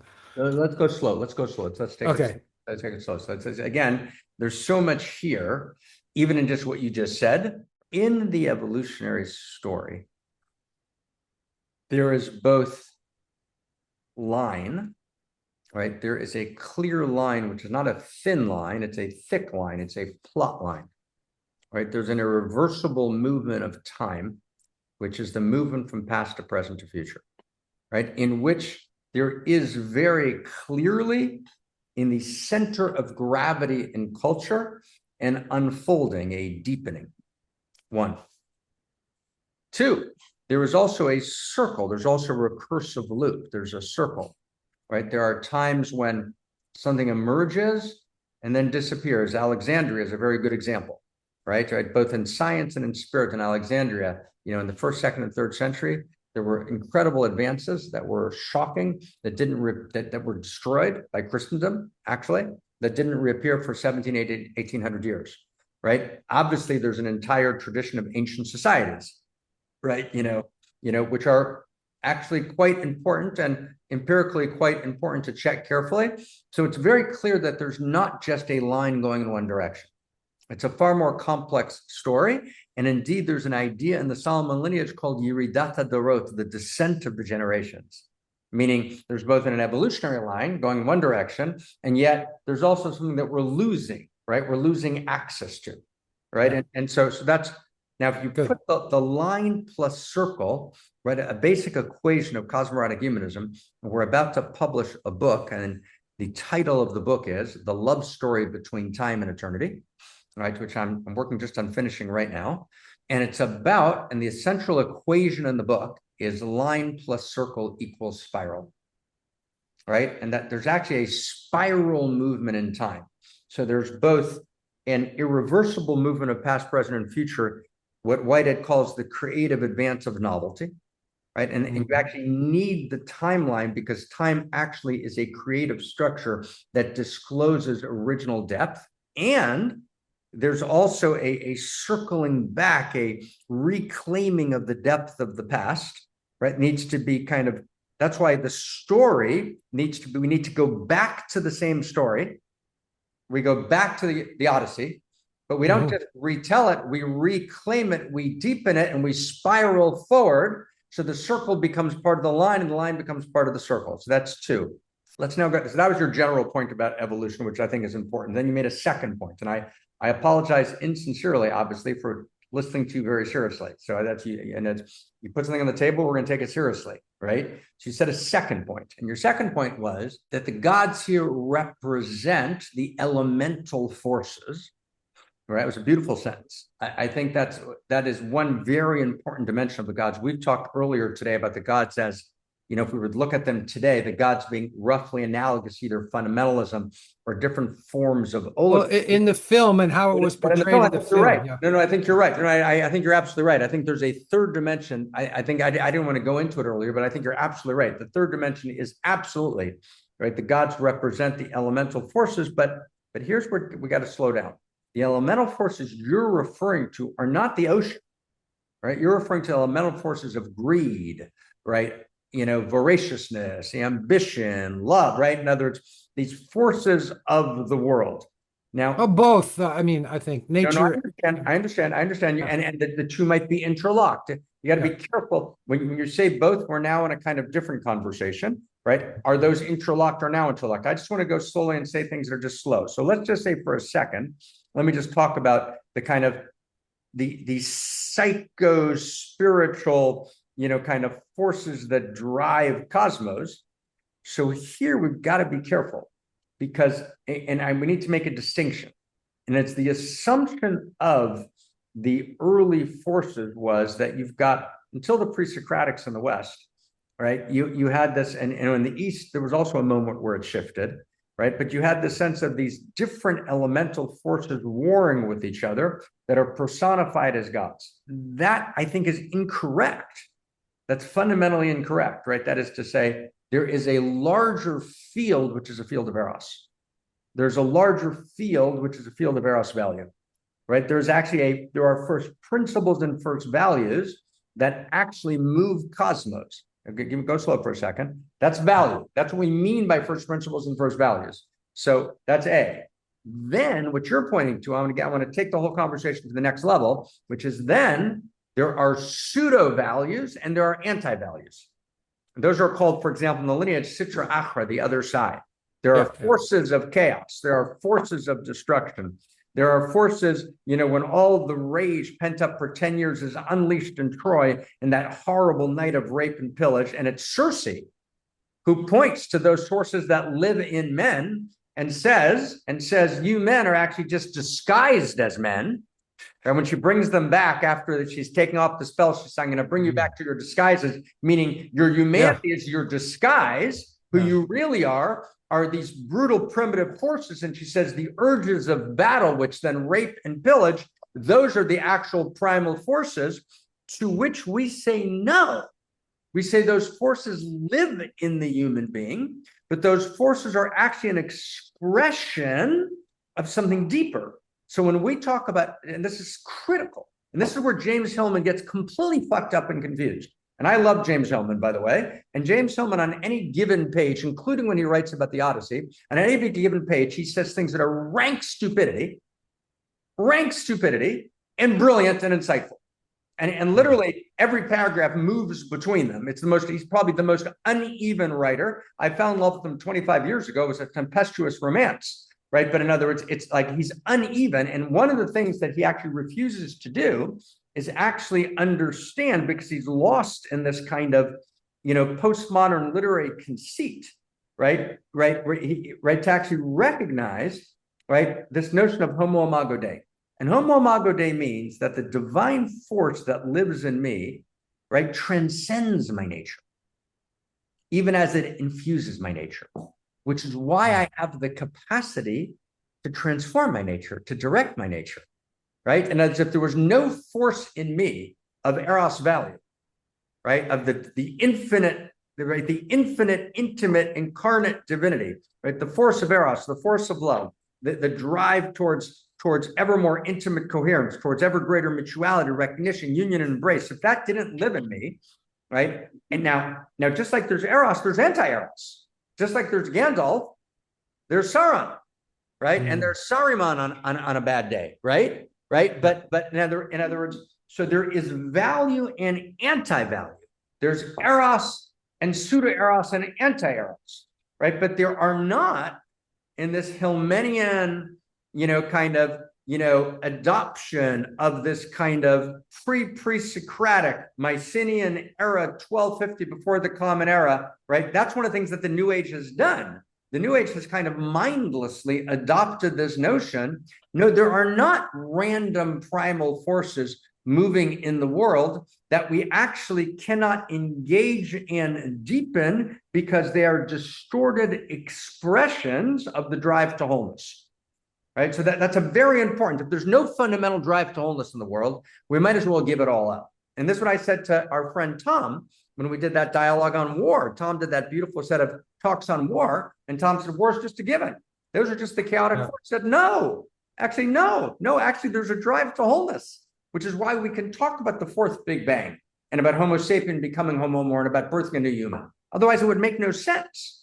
So I apologize again with enormous love and great insincerity on the pushback, right? But in other words, it's not just chaotic forces that need to be they do need to be integrated. You're absolutely right, but they need to be integrated. I didn't say chaotic forces. Chaotic, wild, elemental. No, just that we have a rather simplistic vision of what the gods are in the modern world, and we've erased the actual potency of what those were to those people then, and that potency is what matters. Yes. I'm talking about the potency. I'm not trying to, I'm not making some Hillman amoral statement about just. No, I understand, but stay with the potency, right? Meaning, and I think this is where Hillman in his brilliant sentences gets it right. In other words, we shouldn't just dismiss jealousy. And this is the great point of kind of the Hillman strain, which I think is what you're pointing towards beautifully. Just stay patient with me just for a second. So what you're saying is, I think potency is exactly the right word, right? In other words, jealousy is not just a psychological aberration that you're a little fucked up and you should go to therapy and work it out. Jealousy is a god, right? Yeah, it means exactly. Jealousy is a potency that I need to engage and transform. Right. In other words, KK, what you would call the negative, right? And John Parakis is kind of, what's the word you guys use? Right. The lower self-negative forces. I was talking to the goddess up to the left here, right? Stage left, right? The lower self-negative forces are not just pathologies, right? Pathologies are actually gods in disguise. That's what you're pointing to. And that's beautiful. Right. But those gods in disguise, and that's where you say, I think gorgeously, we have to integrate, or said slightly differently, we have to weave the potency of those negative forces, trace them to their root, and transform them into the full power and radiance of Homo Amor. So there's a writer named Israel Lipschitz, right, who cites a midrashic text from the 3rd century about these spies who go to paint Moses in the desert. And they paint Moses, and they capture the spy, and they find his painting, and they painted Moses as a brutal murderer. And so they want to put him to death, first off because he's violated the encampment, and two is because he's painted their sainted Moses as a murderer, and Moses says, stop. He painted accurately, right? And if Moses could have, although he doesn't in the Midrash, but Moses, as it were, cites Nietzsche, where Nietzsche says, verily I have no patience, for those who are good without claws, right? The prophet has to access prophetic rage, but not pathological rage. What you're saying is that in the modern world, the reason psychology doesn't work, the reason the therapeutic culture kind of dies, is because of its insipid and flaccid view of our pathologies. So we medicate them instead of tracing them to their roots and turning the wound itself into wonder, which is our topic today, turning wounds into wonder. Right, which leads us to Calypso, right? Because he's the therapist giving him the ayahuasca. Let's go Calypso. Calypso's amazing, isn't she? Yeah. She's amazing. So first of all, I'm so glad you made that point. And just notice, I just want to notice for a second, had we done it quickly, we wouldn't have gone back and forth. It was only from our back and forth and our patience that we got to the depth of it. So thank you. So Calypso's amazing. And this is one of your notions, by the way, of, one of the themes that we've introduced is the hero. He's offered immortality by Calypso and he refuses it, right? Calypso's an amazing story. So let's see when Calypso appears, because it's really, really worth doing that. If you remember when Calypso appears, it's right in the movie at this incredible moment when Telemachus, right, has kind of clashed with the suitors, and he goes and finds Euryclea, right, who is the nursemaid. Telemachus says to Euryclea, right, have Mentor, right? Mentor is his mentor, meet me by the ships in the morning. I'm going to go to Menelaus to find my father. Now, remember we said this is a text. So the text has these intercuts, has these beautiful textual intercuts that are a mixture of images and music and words. So now she says, Euryclea says, right, you're going to be killed, right? And his mother had warned him not to go, that he'd be killed. So Euryclea, the nursemaid, says, what am I going to tell your mother? And he says, just tell her to, hold out as long as she can. And he goes off, and we see Telemachus on the sea. He says, and he can feel my father's alive. Then the scene cuts. That's what happens. So in other words, he evokes the father. In other words, the beginning of Odysseus waking up and remembering, the beginning of that remembering is occasioned in the film in this stunning way, right, by Telemachus going to search for his father, right? That's how the story happens. And then we meet him on the beach. And then we see, for the first time, we meet Odysseus for the very first time, right? And he is on the beach, right? And he's talking to who? It's the very first time we meet her. He's talking to, of course, Athena. The scene cuts, and we see Odysseus on the beach, and he's staring at the ocean, right? He's lost his memory. He's on Calypso's island, right? And the first words we hear are from Athena, when Athena says to him, do you want to remember? Oh. And the story of memory begins. Now, stay with me for a second. Just go. I'm just go slow, and we'll go back and forth. I'm not going to do it. Just go slow. Yeah. We're in a story, right? What Odysseus is a story, and a story is a vessel that holds memory. That's what it is, right? So the memory lives in the vessel of the story. So this entire story is a memory, and then in the story, we have a few things happening. We have Telemachus, who doesn't remember his father. And we have Odysseus, who basically is telling a story within a story. And it's the story about him recovering memory. Yeah. Right? And he's got to recover the memory of the past, and he's got to recover the memory of the future. Right? And and this is this huge critique, actually, of classical Greek culture, which is being offered in the text of this movie. Because in classical Greek culture, as it would develop 1,000 years later in, let's say, Plato's Theaetetus, the loss of knowledge is the source of evil. What the text of our Odysseus understands, this contemporary 2026 story of value, this cosmoerotic humanist explosion of value, what this story understands, that it's not the loss of knowledge that creates evil, it's the loss of memory that creates evil. So this is the story of the recovery of memory. And so evil, I mean, I'm questioning that. The loss, well, we'll have to go deep into that, but all collapse, pathological collapse, personally, socially, societally, right, is alienation, is when we forget who we are, we forget, right, we forget our identity, we forget the story.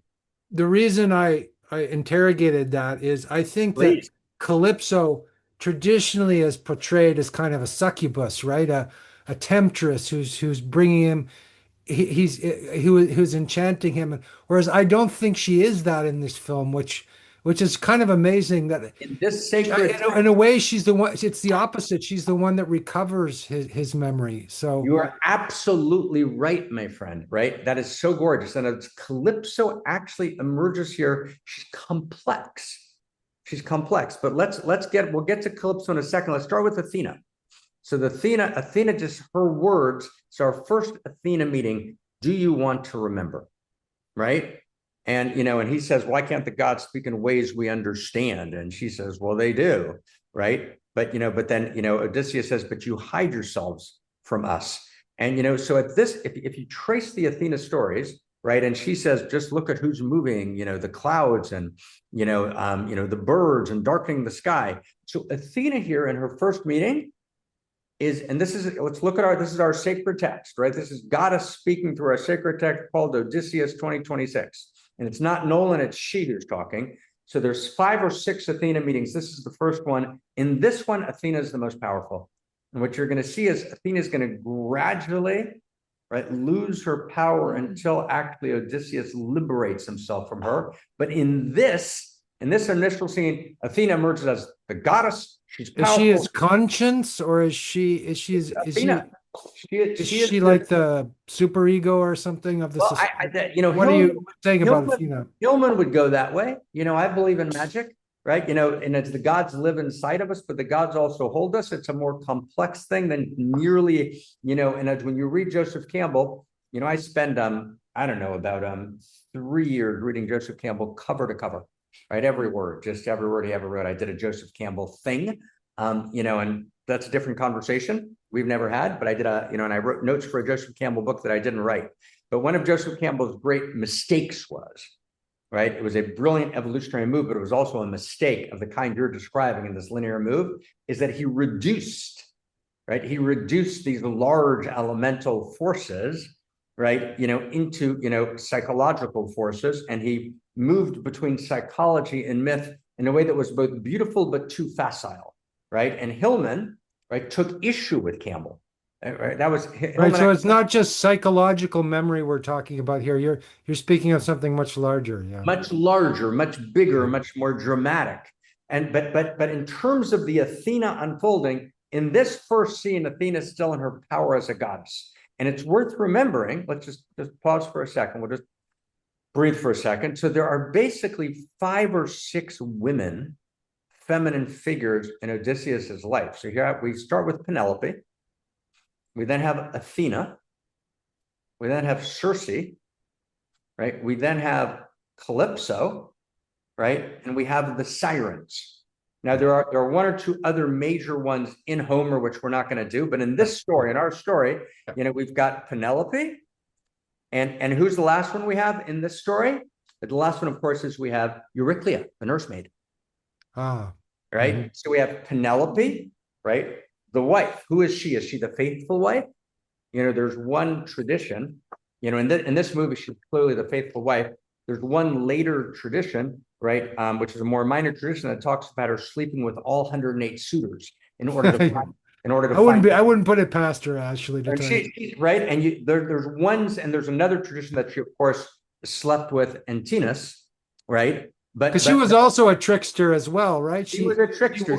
She's a complex figure. But the major, she has dreams and things like that. That's right. But the major tradition here is that she is deeply loyal to Odysseus. But even when she was sleeping with the 108 suitors in those other traditions, she was still loyal to Odysseus. Yeah, sure, absolutely. She was being the wise queen. But so you've got Penelope, right? Now again, I just want to go on the other end. You have the sirens.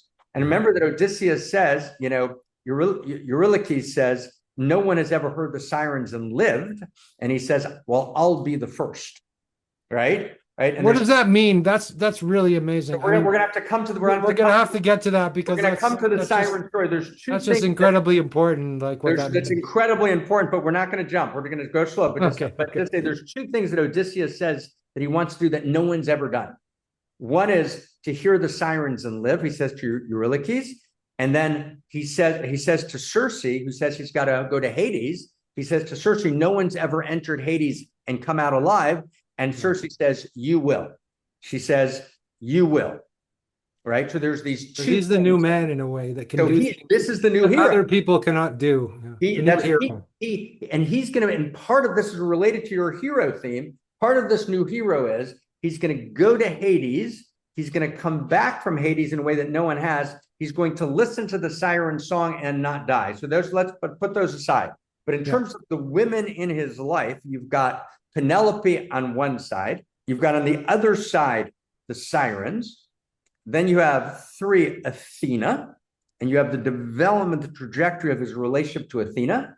Then you have Circe, right? And then you have, very, very importantly, we have Euryclea, right? Who's the nursemaid who we meet, right? In the original Homer, we meet at his birth in the boar hunt, and in the suitors, final ball party where they're slaughtered. But in our text, we meet her twice, right? We meet her 3 times. We meet her with Euryclea. We meet her in the boar hunt. She stitches him up, and she's clearly a mentor to him. He says, "Ouch," and she says, "Stop it! Like, just be a man, right? You want to get, how big of a scar do you want?" So she's a mentor to him. She's got a lot. They've got this deep relationship, right? She helps Telemachus go visit Menelaus. But most importantly, she's the first person who realizes and recognizes him, and she keeps, right. She spills the water, right. And she's the first person who understands what's happening here. So I'm glad you brought her up, because she's important, the nursemaid. I think all of these, like, one thing, just sorry, I will let you continue, but Go. At the risk of being, Jungian or something, I think all of, like, if you're a man and have lived in the world, you've met all of these types of women. Like, there's types of women in this film that are all giving him something, giving him some information. Yes. And we've all, if you're a man and you've met all of those types of women in one way or another, if you've gone on a full journey of life. So I think that's very, very interesting. Very important. In the Mahabharata, my friend and dear friend Sally Kempton always used to point out that the Mahabharata is about a woman married to 5 men, right? So I just want to point that out to those listening, right? There's something being offered here. It's not about a monogamy polyamory issue. That's not what it's about. No. It's not about a Christian morality tale either. Not a Christian. It's something. It's about the people in our lives, right? For a woman, it might be the men in her life. Now, I'm not talking about the friends, right? Friends is something else. We have our friends, our powerful friend. But particularly for women, there might be 5 different men in her life at different times who each give her something. So with this story here, right, with this Odysseus story, it's this very, very beautiful story. Now, of course, in our text, which we're going to stay with, right, his whole relationship to Circe, right, is compressed in one meeting. And in that meeting, Circe clearly respects him. He's able to not eat the food. Yeah. Right? Circe, represents something very complicated in the movie. She represents this demonization of the masculine. The masculine is brutal, right? They're guise of men, as she says, just but a disguise. And Circe is almost this anti-erotic force. If you remember in the scene, she puts her hands on the men. She's right, and she's touching them in this very intimate way, which is a kind of anti-erotic, anti-intimacy, and she turns them physically with her hands like she's kneading them into pigs. Yeah, it's almost a negative kind of feminine, it's an castrating kind of. That's right. It's literally this very anti-sensual, sensual, anti-erotic, this erotic that doesn't cohere but deconstructs and fragments. Which departs from the original. I have to point that out. Which departs, right? Which does. Which is also an inverse of the original, just as Calypso is an inverse of the original. That's correct. Calypso is a succubus, in the original, and Circe is a seducer. So I want to stay away from the original simply because, right? Since first of all, 98% of the people haven't seen it. And 2 is that then we get involved in a kind of how's the original compared to this? And now we're involved in a fascinating intellectual exercise. Isn't it important, Dr. Mark, that there's an inversion like this? There's a new meaning being revealed, let's say, in this text, which is not in the original, right? Absolutely. And so let's do it. Let's perhaps make our rule. We'll make those, and I've made a couple of them as well, of course, right? I've done a couple of those forays as well. So we'll try and do the forays if they shed light on the particular move that this text is making, which you just did. Right. And so we're noting that Circe in this text was actually the willingness of the text to call out right, the feminine that brutalizes the inherent nature of masculinity. And if you remember, when Eurylochus, right, comes in, she goes out screaming, right? And he says, no one's going to hurt you. And she said, you're right, and you're completely safe, right? You know, and so she feigns, oh, I'm going to be raped and pillaged, but that is not the nature of these men, clearly not. And when she then tells Odysseus that these men are brutal and inherently brutal, and I didn't turn them into pigs, I just disclosed their swine-like, rapacious, raping, pillaging, nature. So then, Odysseus says, "Did they hurt you?" And she says, "Well, no, they didn't, but they would have." And close, she realizes it's not true. And then Odysseus says, very beautifully, says, "They just want to go home." They're just trying to get home. Yeah, I remember that. Yeah, thank you. He captures the beauty of the masculine, right? And he actually, so this scene in the movie, kind of very powerful way, stands for the goodness and the dignity of the masculine and takes Circe to task. Now, you're correct that in the original, Circe is actually a more complex figure, right? But even in well, she's sexual for one thing, right? They actually have a relationship for a year. For a year, yeah. Right, for a year. But even here, he actually did, the movie is the text is very beautiful, right? Within their short encounter here, they become allies. In other words, Odysseus clearly in the text of our movie earns her respect. He sets up a different image of the masculine. He's strong, yet open, right? He's perceptive. He realizes that's her sister. He's the eagle or the bird, right? He's not right. The bird is her sister, and he realizes whoever this bird is to you. So she says she has sharp eyes because she's been given sharp eyes by the gods, which is why she realizes he has a dagger. But she clearly sees he has sharp eyes. He understands that she has some relationship with this bird. As she takes the dagger to his throat, he grabs the bird's throat and he says, "I'll throttle this bird. I'd put that dagger down. Is that your mother?" He looks at her eyes and he says, "No, it's your sister." So she understands he's refrained from eating. He gains her respect. So back at the ranch, we've got Athena, we've got Penelope, we've got Athena, we have Circe, we have the sirens that we're going to get to later, and we have Calypso. So now we're at Calypso. We're setting this in context. We've already pointed out that there are 5 Athena scenes, and this is the scene in which Athena kind of appears most powerfully. And Athena's her very first sentences, "Do you want to remember?" And the entire story, let's just set this in, and then we'll stop. We'll just go back and forth for this. Very exciting. But let's just start for a second. This is a story of memory. So a story, as we said, is a memory. The vessel for the light of memory is a story. Memory is poured into the story. The memory is transmitted through stories.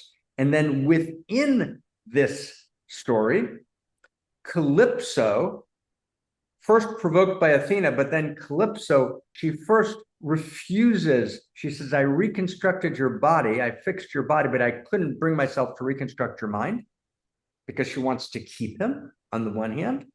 But then more deeply and more profoundly, right, she actually says, well, the other thing that was happening here is that actually, I didn't actually help you recover the memories because you weren't ready. You couldn't hold the memories.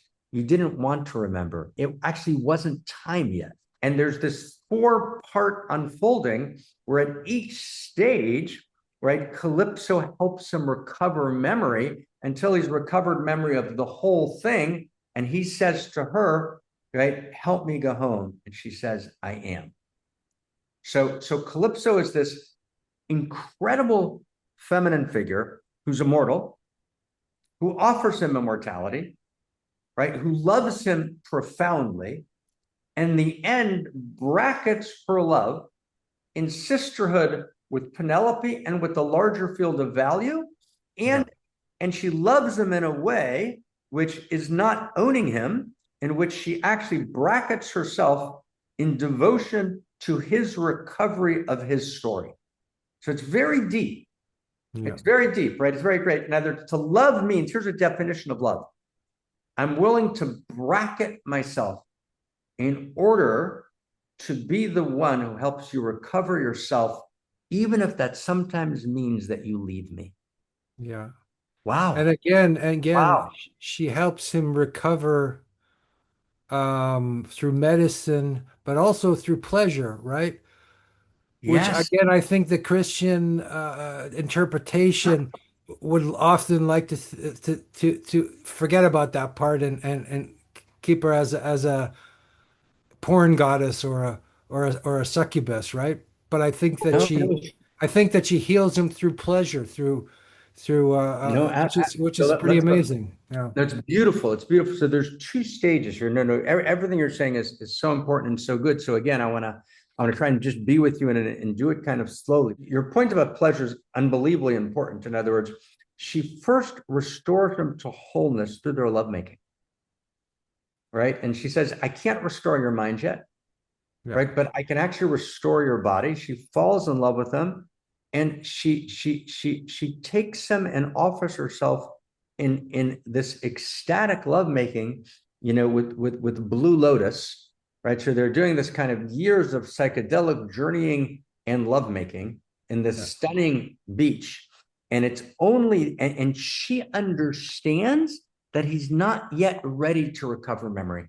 He understands that he first has to remember the goodness of life itself. He's seen Troy fall. He's seen rape beyond imagination. He's seen the destruction of the feminine. He's seen the beheading of she, right? He's seeing men's savagery at its worst, right? And what he says, if you remember, to Penelope in that scene that I said was my favorite scene, you have to give me yours, where the beggar, he's still the beggar, right? Odysseus disguised as the beggar at the feast before he kills the suitors, right? He says, and she says, Penelope says to Odysseus, who's the beggar, she says, the Odysseus I knew would have fought his way home to me.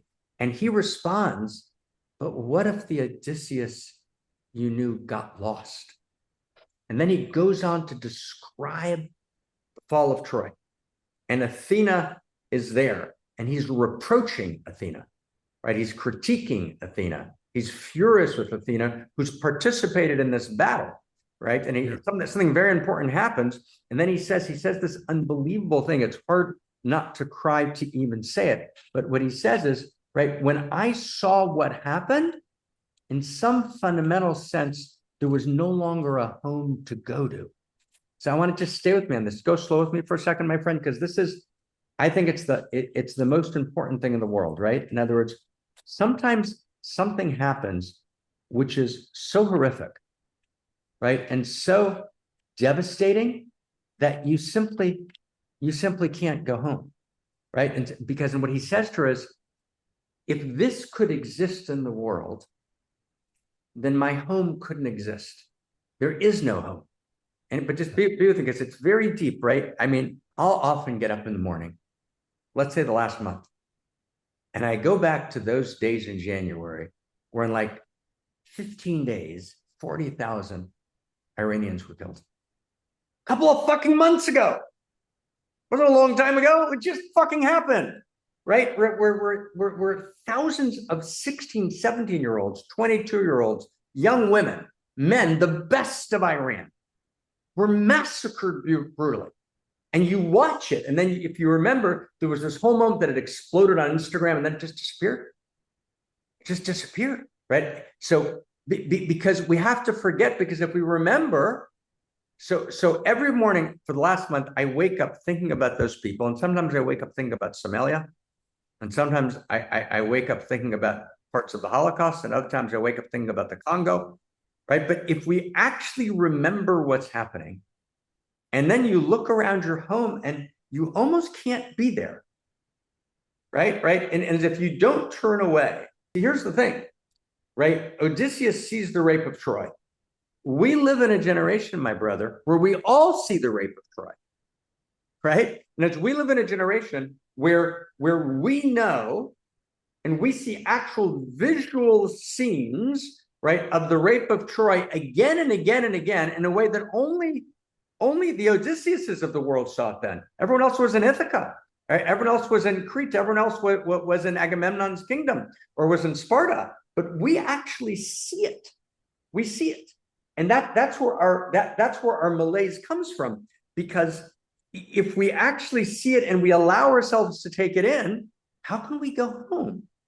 Yeah. Or we could just take the lotus and eat it for Or we forever. take, We can just completely immerse ourselves in or entertainment literally or we take. forgetfulness of whatever kind because it's always available So to us. what we do is exactly, my friends. So what we do is we try and create the Garden of Eden. Calypso's island is the Garden of Eden. Yeah. Clearly, it's the Garden of Eden. That's what it is, right? This is the image, right, of the Garden of Eden. This is the Garden of Eden. This is the original light, right? The original light, right, right, of the Garden of Eden, right? And so we try and find our way back to the garden, and we try and have this, right? And Calypso says to him, right, why leave? We have everything. He says, I know there's a place to go. She says, how do you know? She says, I don't know, I feel. And she says, no, but this can last forever. And then Odysseus says to Calypso, but forever's for the gods. Are you a god? And she says, well, would you stay if I was? Because, of course, we know that she is a god, right? But not in this movie, right? And he says, no. He says, I want to remember. She says, you want to remember? She asks him, but what if remembering destroys happiness? And then Odysseus says, and it wasn't real, right? And then she says to him for the first time, she says, so stop eating the lotus. Stop eating the lotus. Stop eating the lotus. That's right. That's their first scene. Because he's ready. Yeah. Because he's now ready. But what you said so important. He wasn't. It wasn't. She wasn't just selfish. She wasn't just a succubus. Yes, she says. Yes, I wanted you, and I knew you weren't ready to remember. And sometimes we need to first remember. So after we've seen it, stay with me. After we've seen the utter horror of the world, we actually. It's one of the reasons I think that Eros is so important, and I think the sexual models the erotic. Right? In other words, because the sexual, right, and whether the sexual is classical sex and whether it's kissing a bare shoulder, whatever it looks like, and in all of its disguises, the sexual is the place where it's for its own sake, where I realize the sanity of reality. I realize that reality is good. I'm back in the arms of the mother and the arms of the father. My beloved says to me, your need is my allurement. And the drive of reality, what Whitehead called prehension, the drive for the fancy word prehensive unification, which just means touch. The drive to touch, which is the essential drive of the world, the drive to touch touches our hearts and restores us to our sanity. And so Calypso understands that we've got to restore, right, the aliveness of the body electric, the aliveness of Eros. And only from that ground of aliveness and that fullness can we turn towards existential risk. Yeah, which is home, right? Which is, So that's she's right. reminding him of home, which is would seem paradoxical, right? Gorgeous, Right? gorgeous. Oh my God, gorgeous. So what? So oh my God, oh my God, oh my God, oh my God. So the temple falls in Jerusalem. Let's go from the fall of Troy to the fall of the temple, which are two parallel stories that are happening 1,250 years apart. But Virgil, right, who's also retelling the story of Odysseus, Virgil dies in the year 19, I believe, which is right 20 years after Jesus, right, and 50 years before the temple's destroyed. So Virgil is at the end of the second temple period. The second temple is destroyed, right? So when the temple's destroyed, so at the center of the temple is the Holy of Holies, the Sanctum Sanctorum, which has the Ark of the Covenant, which has two cherubs sexually entwined atop the Ark of the Covenant. And then says Akiba, from the moment the temple's destroyed, the new temple, the new cherubs are the lovers in the marriage bed, because that becomes home. That becomes the temple. So, and in the lineage, the temple and the Holy of Holies of the temple is the Garden of Eden. And there's textual structures, the same texts that describe the temple describe the Garden of Eden. So Calypso, as you said beautifully, Calypso is creating this temple. She's actually saying there's a home. And until he comes to that home, he can't go to his historical home. He can't skip. He can't return to the narrative arc of his psycho-historical, psycho-spiritual story until he comes home, right? Through my body, I vision God, and she becomes the Shekhinah, she becomes the goddess, and she welcomes him home, and she is this archetype of one dimension of the feminine. It's stunning. It's stunning. Like you I'm can barely thinking breathe, again right? about the bed in the original. I'm sorry to bring the original back in, but that was a big part of the original is the bed that he carved out of oak, right? The Was bed that he carved out of oak that so can't that it move. wouldn't move. But That's right. again, in this story, the lovers move. They move. They keep going. They You don't don't. need the bed. You see, you don't. Yeah. Right, right. In other words, again, we'll bracket that bed for a second. It appears in the original Homer and not here. But I want to take back to Calypso because now your point is so stunning. Now, brother, that he's come home, and that's what we're saying here is Calypso actually doesn't stop him from coming home. He comes home with Calypso, and it's Yeah. only when I've come home to myself, to the body electric, to the goodness of Eros, to the irreducible goodness of touch and being touched, that he's now ready. And then she says, okay, stop eating the lotus. Tell me what you remember after Troy. And at that point, we flash to Sinon, and then Odysseus starts telling her the story, right? And then it's an unfolding of Odysseus telling her the story. And he tells the story of leaving Troy, right? We see Odysseus putting Sinon's lot in his belt, right? Right. We see them leaving the beach. We see them following not the trade routes with Agamemnon, but kind of going in a different direction, right? We go to the Cyclops story, right? And then the story, right, begins to unfold, right? So there's this incredible story. And at each moment after he ends a cycle of telling, right? Right? He ends a cycle of telling. Then she again says, he says, okay, but I remember all this. Then he says, but do I have a wife? Do I have children? Perhaps a son? Right? And that's where it ends the first cycle. And then as that first cycle ends, we have Telemachus going to Menelaus, and then Menelaus tells the story. Right. So it's like it's an incredible, and it gradually unfolds. Right. And then Calypso says to him, right? Calypso says to him, then in the second round of telling, tell me what you remember, right? The rest will come. So this incredible story of the recovery of memory is just insanely important, right? Another image that sticks with me in the Wait, film is when she sends him off on this wooden boat into the ocean, right?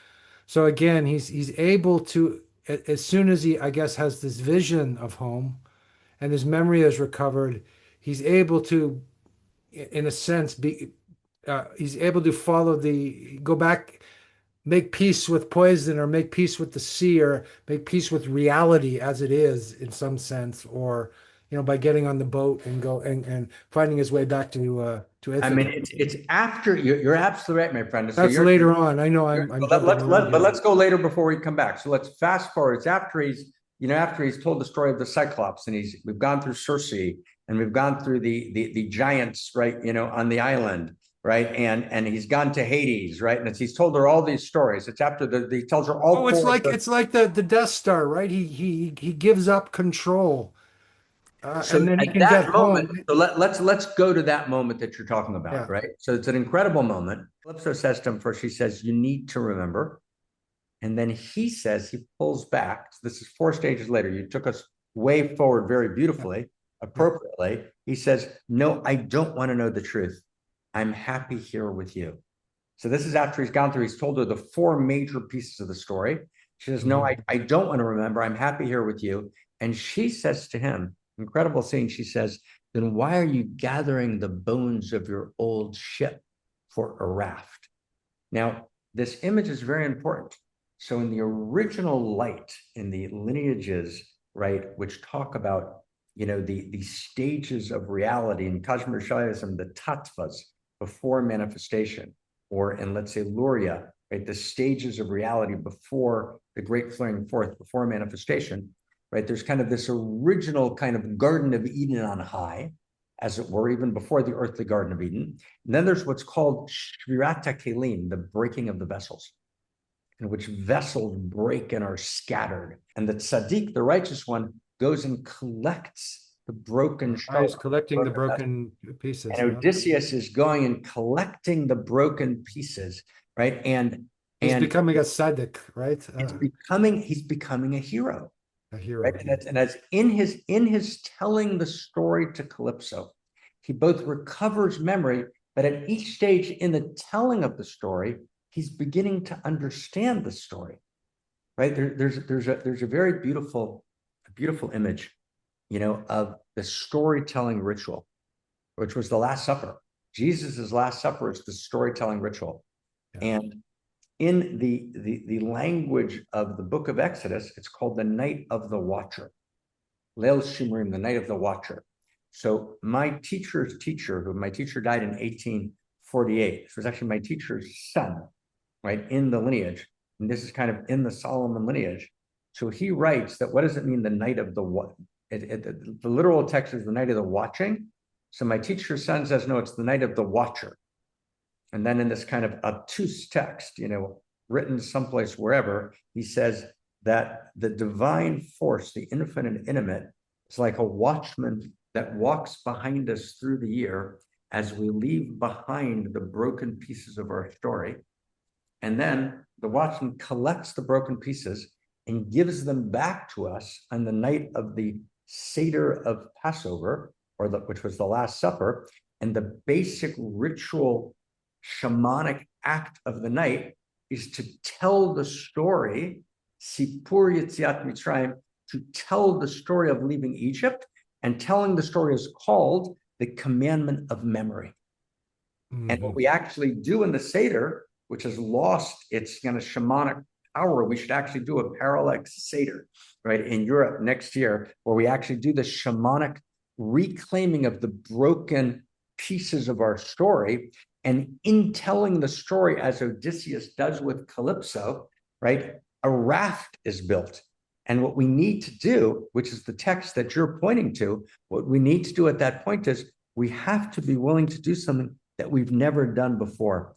And she says to him beautifully, she says, you've got to be willing to give up control. Mm-hmm. You've got to be willing to stop trying to control your fate and stop trying to control your story, right? And you need to, for a moment, move from the masculine hero, right, to the feminine hero, receive the force of the ocean. And she says, and to have faith, right, in a way that you never have before. But because the ocean is always the antagonist in the film until that moment, right? So the ocean actually carries him home. It's the antagonist, but it also carries him home. So the ocean, right? So in the old version of the story, let's do your move. In the old version of the story, Calypso says to Odysseus, right, Zeus won't let him kill you, meaning won't let Poseidon kill you on the ocean, right? But that's actually, in the deeper version, what Calypso's actually saying in our new sacred text, in our new story of valor. She's saying, actually, the ocean's not only Poseidon. The ocean was Poseidon because you were always fighting the ocean. So the ocean always fought. The ocean was more powerful than you. But the ocean can actually become Calypso herself. Calypso is the goddess. She turns herself into, as it were, the ocean. She is she, and actually in the literature, right, of the lineage, right, the ocean is the goddess. Right? The ocean itself, the ocean receives him, and then he goes through this complete giving up. He drowns again and again, and until he wakes up, and sitting next to him on the shore, right, he sees Athena again, and he says, where am I? And Athena says, don't you recognize your home? And he says, oh, this is Ithaca.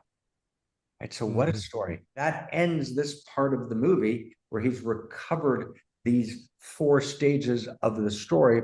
He's recovered the broken pieces of the ship, right? He's begun to weave his story together. And those 4 stages, we won't go through all of them now, is the emergence of the new hero.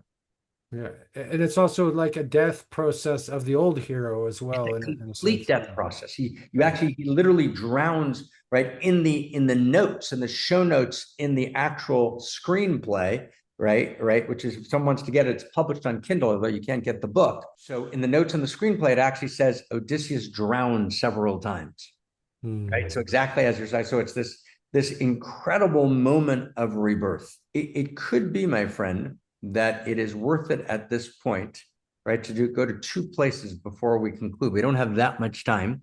One is we should go to the sirens, and two is we should go to that last scene where the beggar, meets, his wife, where Odysseus meets his wife. Does that sound right, or do you want to go in a different direction? Let's start with the sirens. I think we need to, because again, this was an unusual scene.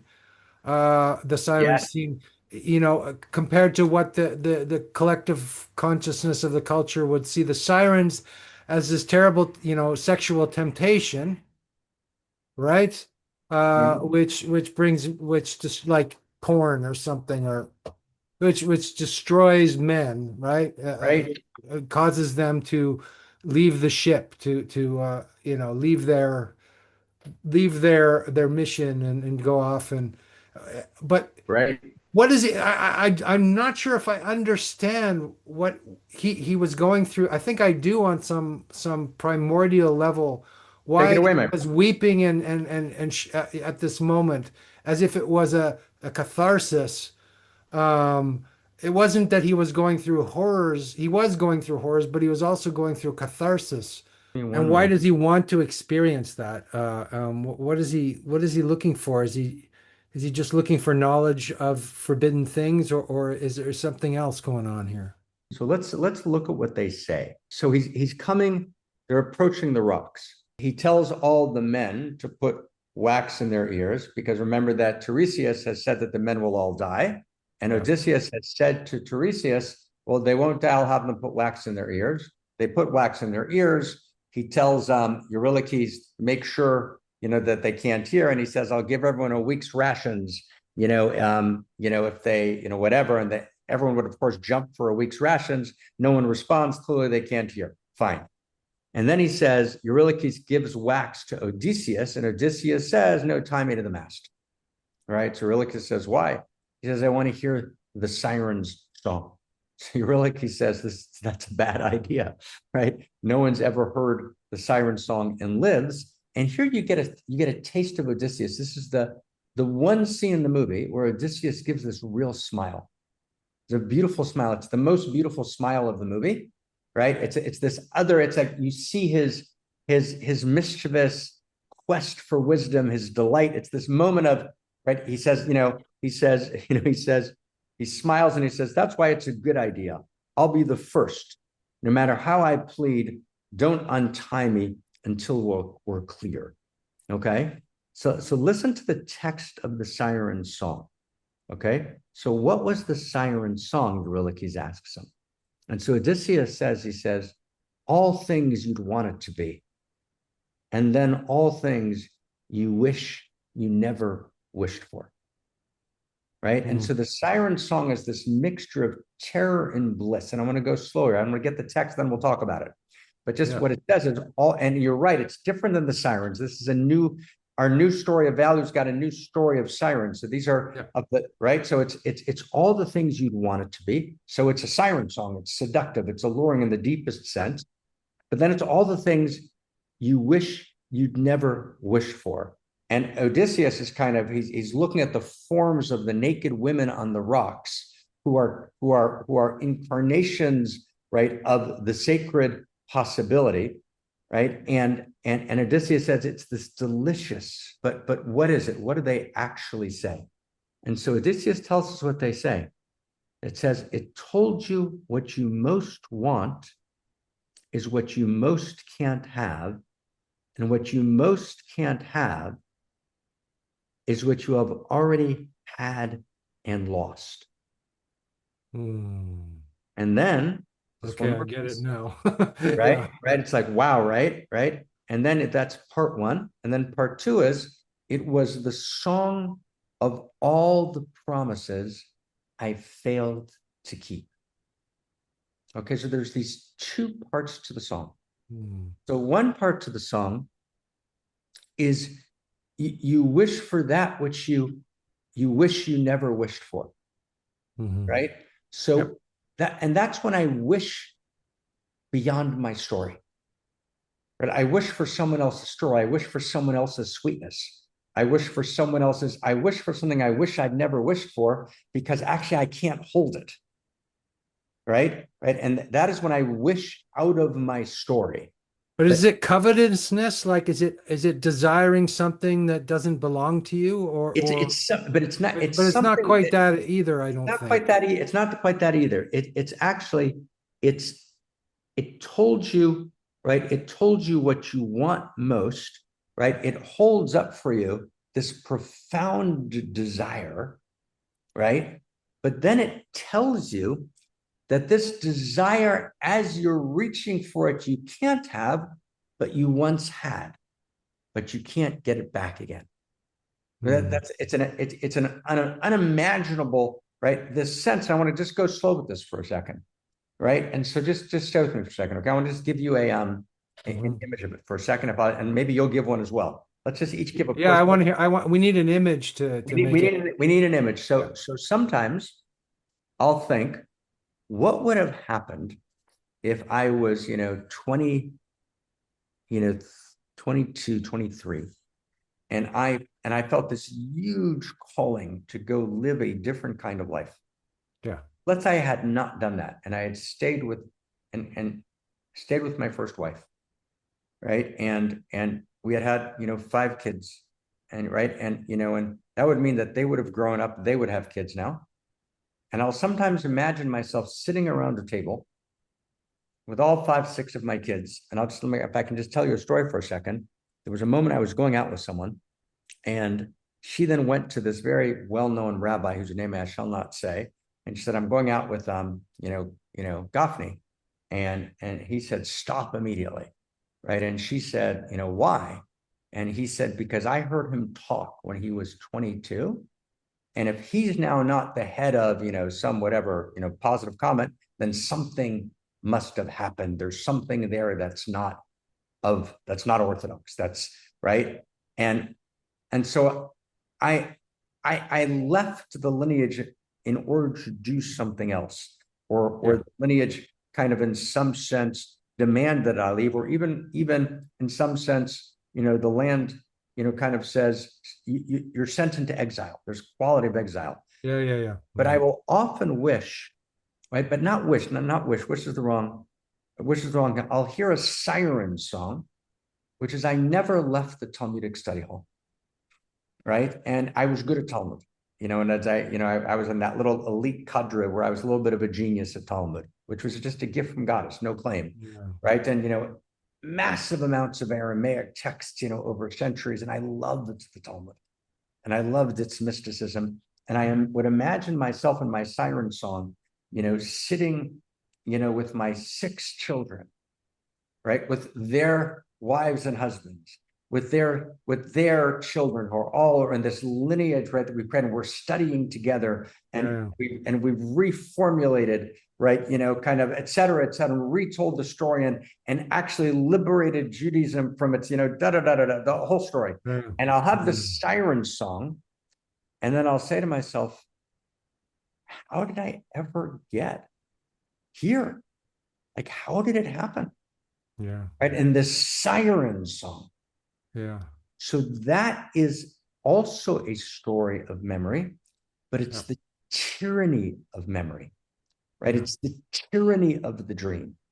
It's the tyranny of the life I didn't live, where I had that unimaginable sweetness that was completely mine. And by the way, in my siren song, obviously, right, we have, the ultimate intellectual, sensual, creative, majestic relationship, and all of our kids have the same, and all of the grandchildren the same.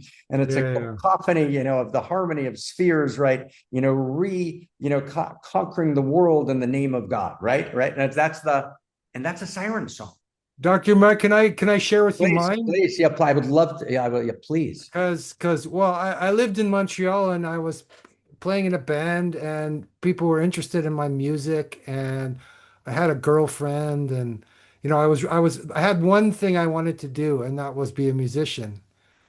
And then I left the woman. I left the country. I left all of the potentialities of the producers and they were wanted to, the people who were going to put me on tour. And I left all the opportunities and I went to various islands, actually. I was already Wow. on an island. That was Montreal. I moved to Newfoundland. It was an island. I moved to Sicily. Yeah. That was an island. And then Wow. I moved around to I moved, I was in Hokkaido. It was an island. And then I finally landed in Ile-de-France, which is kind of another island. I went from actual literal island to literal island, literal island. And my siren song is, what if I had like, I had lived that life, it wasn't, it would be, I was the successful, musician, in Canada, right? Not an ex, Right. not an expatriate in France and et cetera, et cetera. And Right. I swear I met all the monsters, the Scylla and Arbias and I met them all and I went to all their, I lived on the islands of So it's Calypso. deep, I did right? all that shit, man. You I did think it, right? You so. did it. I think it's that entire story Deep. is the story of my life.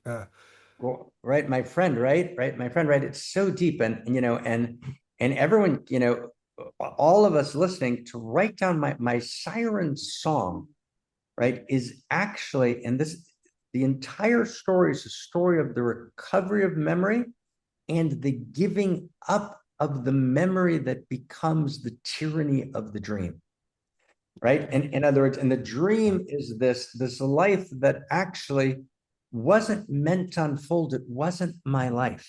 Yeah, yeah, It wasn't my life. And this realization, the last thing that Odysseus says in the, that he reports the sirens as saying in their siren song is that the sirens tell you that you don't really want to go home. Right? That's it, right? You don't, right? The sirens are telling you you don't really want to go home. you don't want to go to your home. You want to go to It that told me, imaginary home that you thought and was it yours. told me I don't really want to go home. Meaning exactly as you say, Andrew, right? It actually diverts me, right? And the realization of Odysseus is that actually he's now becoming the hero. He was not the hero, right? When the bards, this is the paradox of the story. It starts with they're singing, the bards are. Yeah, That's how it starts, right? And they're singing the story of the hero. And when yeah. our new story of value tells you, no, he That's not the wasn't the story. hero then. There was no hero then. That was the hero was It was not a yet. lie. It was a lie. That It was a lie. And the Bard yeah, story is a lie. And the yeah. Bard story is a kind of artificial propaganda story manipulated by social media and every form of chatbot. No, there's a deep story. And that story happens anonymously. And that story happens away from the madding crowd. And actually, the journey home, the beginning of the making of Homo Amor, the beginning of the new hero, right, happens when Odysseus begins to realize that actually every detour was part of his destination, and that Hmm. every place he was, he needed to be. So he goes beyond shame and regret. Shame is its own topic. Let's come Yeah. back to it. I wouldn't say he goes beyond regret. I would say he goes to seek atonement. Right, right. Yeah, that's Right, much better, right, right. of And as course. he realizes he needs, right, and he needs to atone. He Yeah, needs to atone, right? He needs to find his way home, right? And the kind of, and again, he needs to find the way within the unique self story that is his sacred autobiography. It's not about leaving the story behind. It's yeah. not about staying on the island. It's not about a Blue Lotus psychedelic journey, And unless, it's not about Ithaca either, and in some sense. it's not even about Ithaca. So the psychedelic journey has a place, but in the end, he has to wake up and recover memory, and he has to first find his way to Ithaca in order to realize that his home was actually deeper than Ithaca. His home was actually in Odysseus himself, right? Mm. And it's that And in order to do that, he had to liberate himself from Athena. And I want to go to. Oh yeah, yeah. Explain what you mean by that, because I'm Okay, not so I want totally to, again, understanding that one this part. is very important. So let's go back a couple of steps. So, we meet Athena step by step, right? So there's this moment when he's in the story of the fall, the rape, the savagery that happens that night, right? In the utter destruction of Troy, right? And he realizes kind of, as he said it, right? As he said it so shockingly and so painfully, right? He says again, we left them with a gift and offering of peace that they took into their home.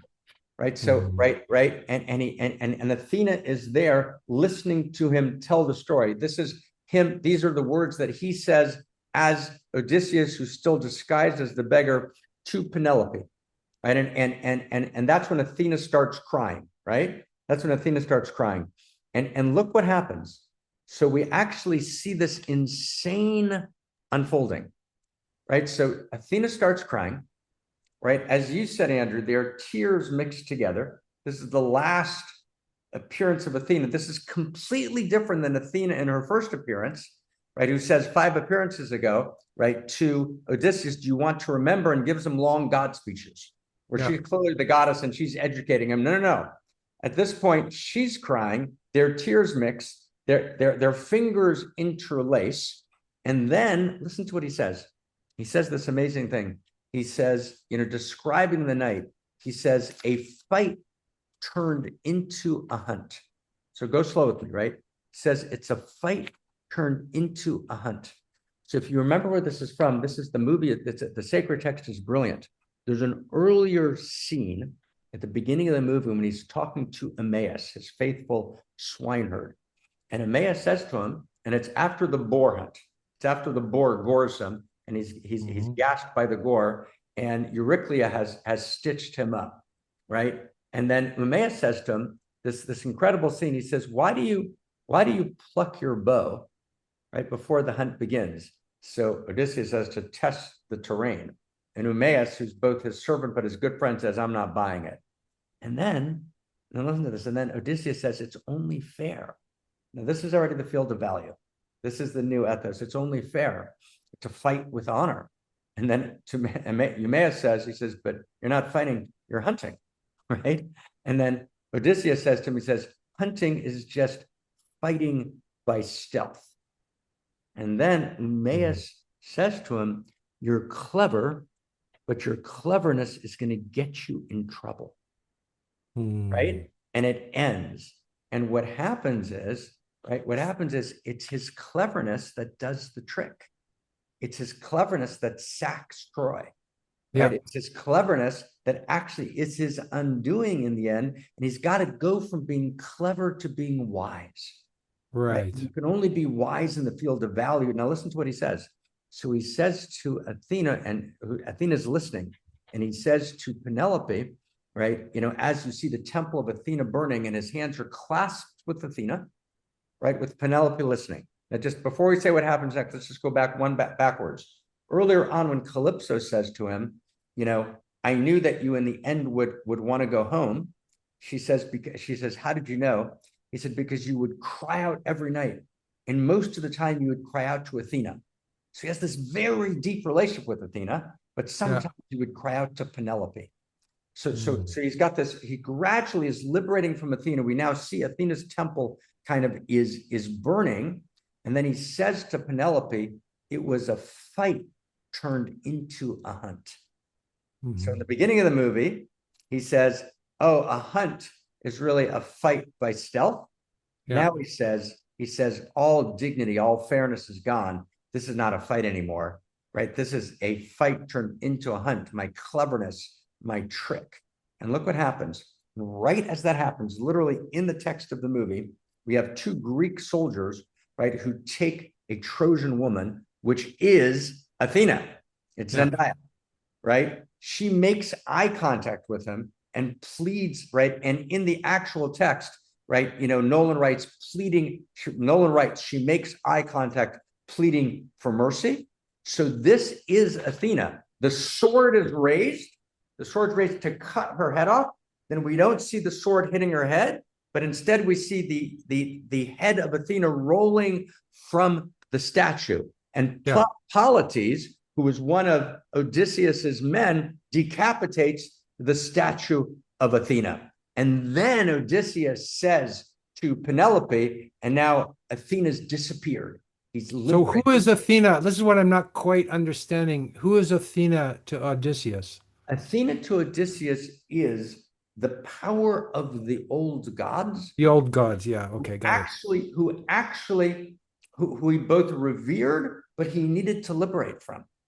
Right. Okay. And so, and by the way, this is his struggle. So when he says to Eurylochus, right, on the ship, when the men are saying Poseidon's not in our favor, and Odysseus responds and says, you can't live by, omens. And Eurylochus says, what do you mean you can't live by omens and sacrifices? How many times have I heard you crying out to Athena? That's how it begins. And then he gradually liberates. He realizes, no, actually, I'm homo amor. I'm actually, right, a human being who is not, I'm not disguised a human being, right? The gods are actually in us. It's not that there's a law, there's Zeus's law, because a human being, right, might actually really be a god in disguise.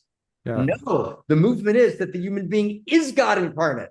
So what happens is, in Zeus's law, it's not about human beings, it's about not angering the gods and the possibility that the human might be a god in disguise. One. What Odysseus recognizes, as he emerges, he actually takes responsibility, right? He defies the gods. And Athena says, why do you have to take responsibility? Why do you place yourself above the gods?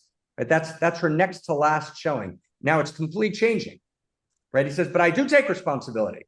I defy the gods. And he begins to realize that we are actually divine incarnate. His hands clasp with Athena. Athena disappears, and he realizes that when the head of the Trojan woman is cut off, that is precisely the same as cutting off the head of the gods. It's the beginning of the realization of homo imago Dei, that we are quite literally divine incarnate. Now the whole scene changes, everything moves, right? We broke the fragile bonds between men, right? And he understands, right, that actually needs to be restored, that we need, and here's where the movie reaches for, it's reaching for this field of value. And Nolan and the movie almost gets there, right? The hero goes to atone, right? He goes to follow the fastest ship, the original vision, right, of Penelope, right? He actually is the hero who's able to step away from power. The hero's never stepping, he steps away from power, and he stands there on the ship, Telemachus is king. He says, a new dawn will break on our darkened world. And then Odysseus, he loses trust in him, and he says, and our mistakes will once again be forgotten. And then the horse jams against the temple of Athena, burning, and it fades out. Right. And so in the last moment of the movie, we have to rewrite the end of the movie. Oh. We have to rewrite the end. Right. He won't give us the riding off into the sunset happy ending. We have to believe that we have the capacity to recover memory. And what this movie is about, my beloved friend, is about this reaching for the field of value. For a moment, my friend, we have this world in which the entire structure of the internet, right, is set to externalize memory. We have external hard drives. We don't remember everything. Everything's on an external memory. On the cloud. On the cloud, the plot line is interrupted by hyperlinks. We can't trace the story. Our inward space of meaning, our capacity to place attention is destroyed. Conversation, right? In the conversational cosmos, the entire Odyssey is a series of conversation, is destroyed. Our ability to actually go on the journey to heal our wounds, right, is destroyed, right? Yeah. Calypso, right, becomes pornographic instead of the erotic, right? And instead of being in the depth of the sensual, we're actually lulled into a torporitic kind of slumber by sensation, by the superficiality of sensation. And what we need to do is rewrite the end of the movie. And at the end of the movie, we actually recover memory as a value. We remember, Mm. we remember, we remember, who we are. I It's remember. interesting because in Nolan's other film, there's one scene where I think he reunites with his daughter, but Mhm. it's actually a dream. I forget which film it was. And Yeah. at the very end of the film, he throws everything into doubt again. He throws everything into question. It's like he Can't, won't go the whole way. Yeah. can't quite hold it. He can't quite hold it. And, there's a text by Abraham Cook, and he writes, "Shochachim et mahut haneshama ha'atzmit." When I forget the nature of my essential soul, right? Then I've forgotten the divine. And then I engage in the ultimate forgetting. I forget that I've forgotten, Hmm. right? And so we have to recover memory, but not just a memory of the past, a memory of the future, right? In which we actually realize that actually we are actually, I mean, this is the amazing thing. Odysseus has the experience, Andrew, that his action, right? He says, how does he say it exactly? Right? It's an incredible scene. He says to Penelope, right? And his meeting with Penelope is this great confession. It's this great, and if you remember, when he gives to stay with me, oh my God, right? When he gives the lot to Sinon, when he comes into the place of the suitor's banquet, he gives the lot of Sinon to, right, and Antinous, and Antinous says, and he says, my name's Sinon. He said, does that name mean anything to you? He says, no. He gives him the lot, and he says, it's not mine. As he walks out, he says, this is not mine, right? And so Antinous has this last chance, right, to actually claim his shadow, claim the darkness, his last chance to become a hero, right? But what Odysseus does, right, is he actually, in his great speech, in his this insane speech, when he talks as the beggar, right, to his wife, to Penelope, right? He says to Penelope, he says, to burn Troy was to burn the entire world, including our own home. Then Athena disappears. And then he says to Penelope, as the beggar, he says, what if he knew exactly what he had done? And so this is the courageous hero that you're talking about. He faces it. Hmm. And so she tries to let him off. And Penelope says, but you mean what all of you had done? And he says, no, it was one man's idea, one man's trick to break Zeus's law forever. So he takes this radical responsibility, right? This Hmm. radical, so he knows it's not all him, but whatever his percent is in the contribution system that destroyed the world, he takes 100% responsibility for it. To be homo amor is So to know, that's to be the hero. Yeah. that's to be the hero. To be homo amor is to know is that we live in a participatory universe, and that in my personal story, my mythic life, right, my shamanic mythic life, my sacred autobiography, the sacred text of my life, my sacred autobiography is my Odysseus, Yeah. right? And my Odysseus begins sometimes with a failure, right? And sometimes it begins, right, where I seem to have completely succeeded, but I've succeeded, right, in a game that was rigged, in a game that was treacherous. There's a reason why the Gnostics said, right, that sometimes the highest service in the world is to commit suicide, which is wrong. Obviously, it's wrong. But what they meant was sometimes you get to a place when you actually see through the illusion. You say, how can I participate in this? So the response is not to commit suicide.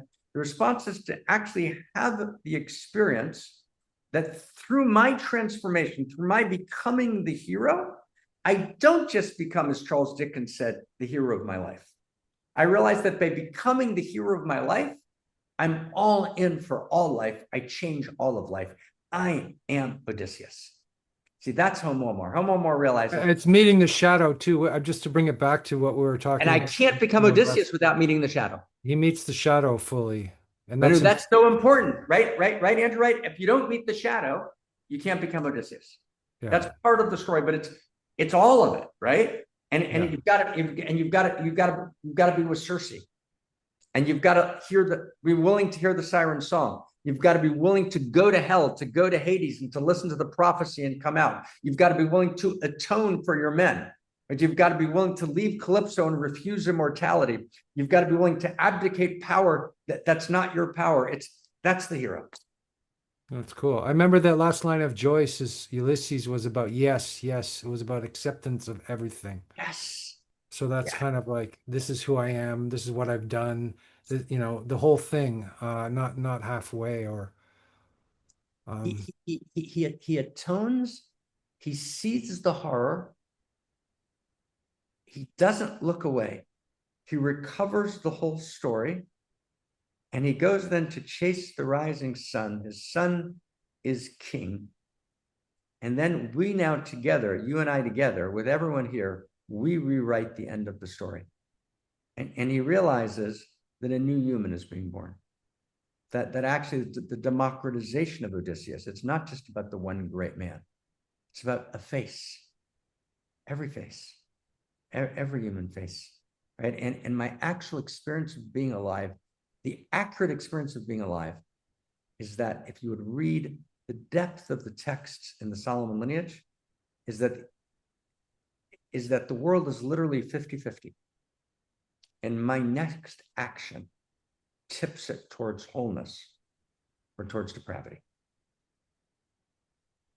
Like that. That's power. That's power. Wow. God, it feels like we've been talking for like just a minute, right? Yeah, it really passed. 3 hours. Well, it went by very quick.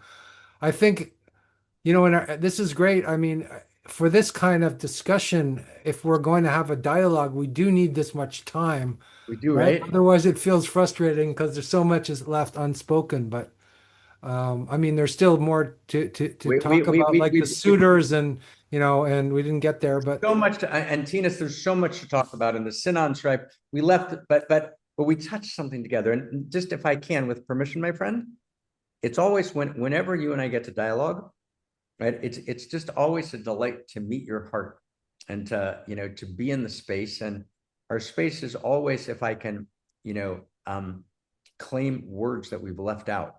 You know, we've exiled purity to fundamentalism, but whenever we're in space together, I feel this the purity of the space and the, you know, that word that Lionel Trillining said that we had lost touch with, the sincerity of the space, and just the delight, the erotic delight of the space, that we're together searching for depth, and we're in it together, and we're rowing together, and we're creating together. Crazy delight. So the song I'm going to play I wrote yesterday. It's called Song to Penelope. Oh my God. Okay, it's called Song for Penelope. Beautiful. Thank you. Can you hear it all? Does it sound okay? Yes, perfect.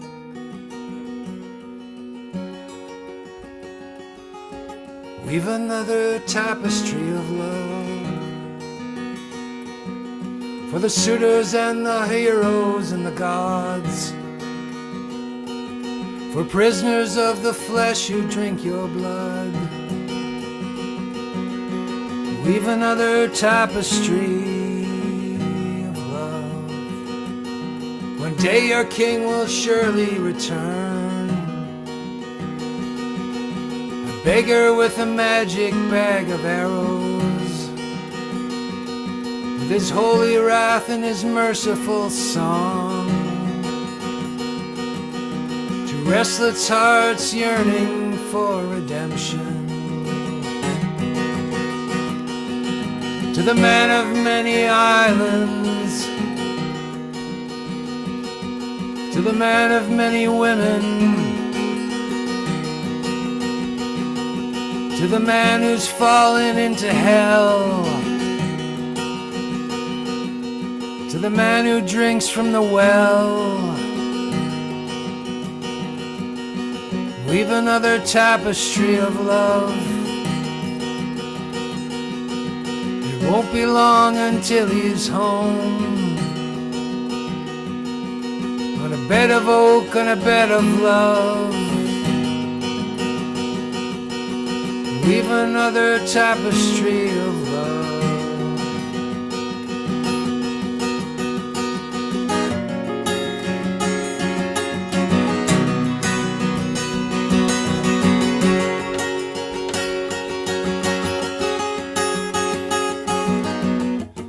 And you know your king is coming home.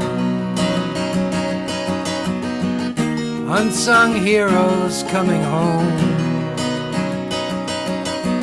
Soldiers of the waves are coming home. The ragged deceivers coming home. The man of twists and turns is coming home. The wrestler of the gods is coming home. The singer of the song is coming home. Heart's deepest longing coming home.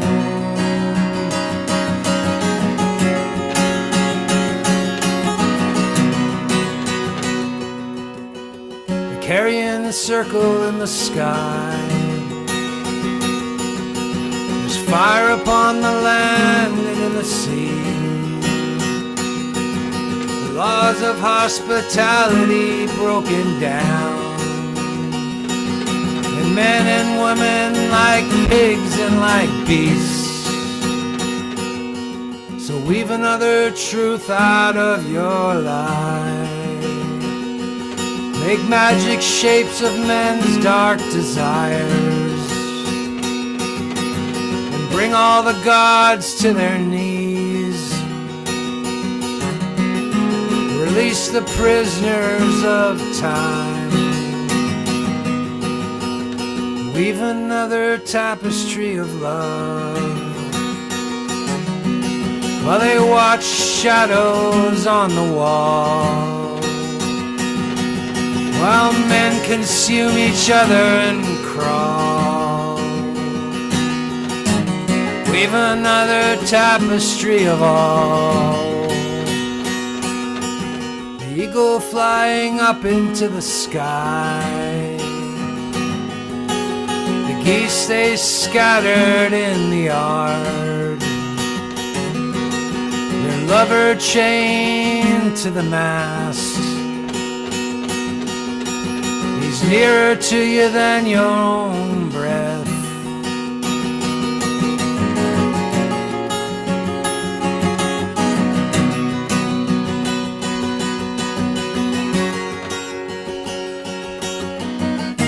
You know your king is coming home. The unsung heroes coming home. Soldiers in the waves are coming home. The ragged deceivers coming home. The man of twists and turns is coming home. The wrestler of the gods is coming home. The singer of the song is coming home. The deepest longing coming home.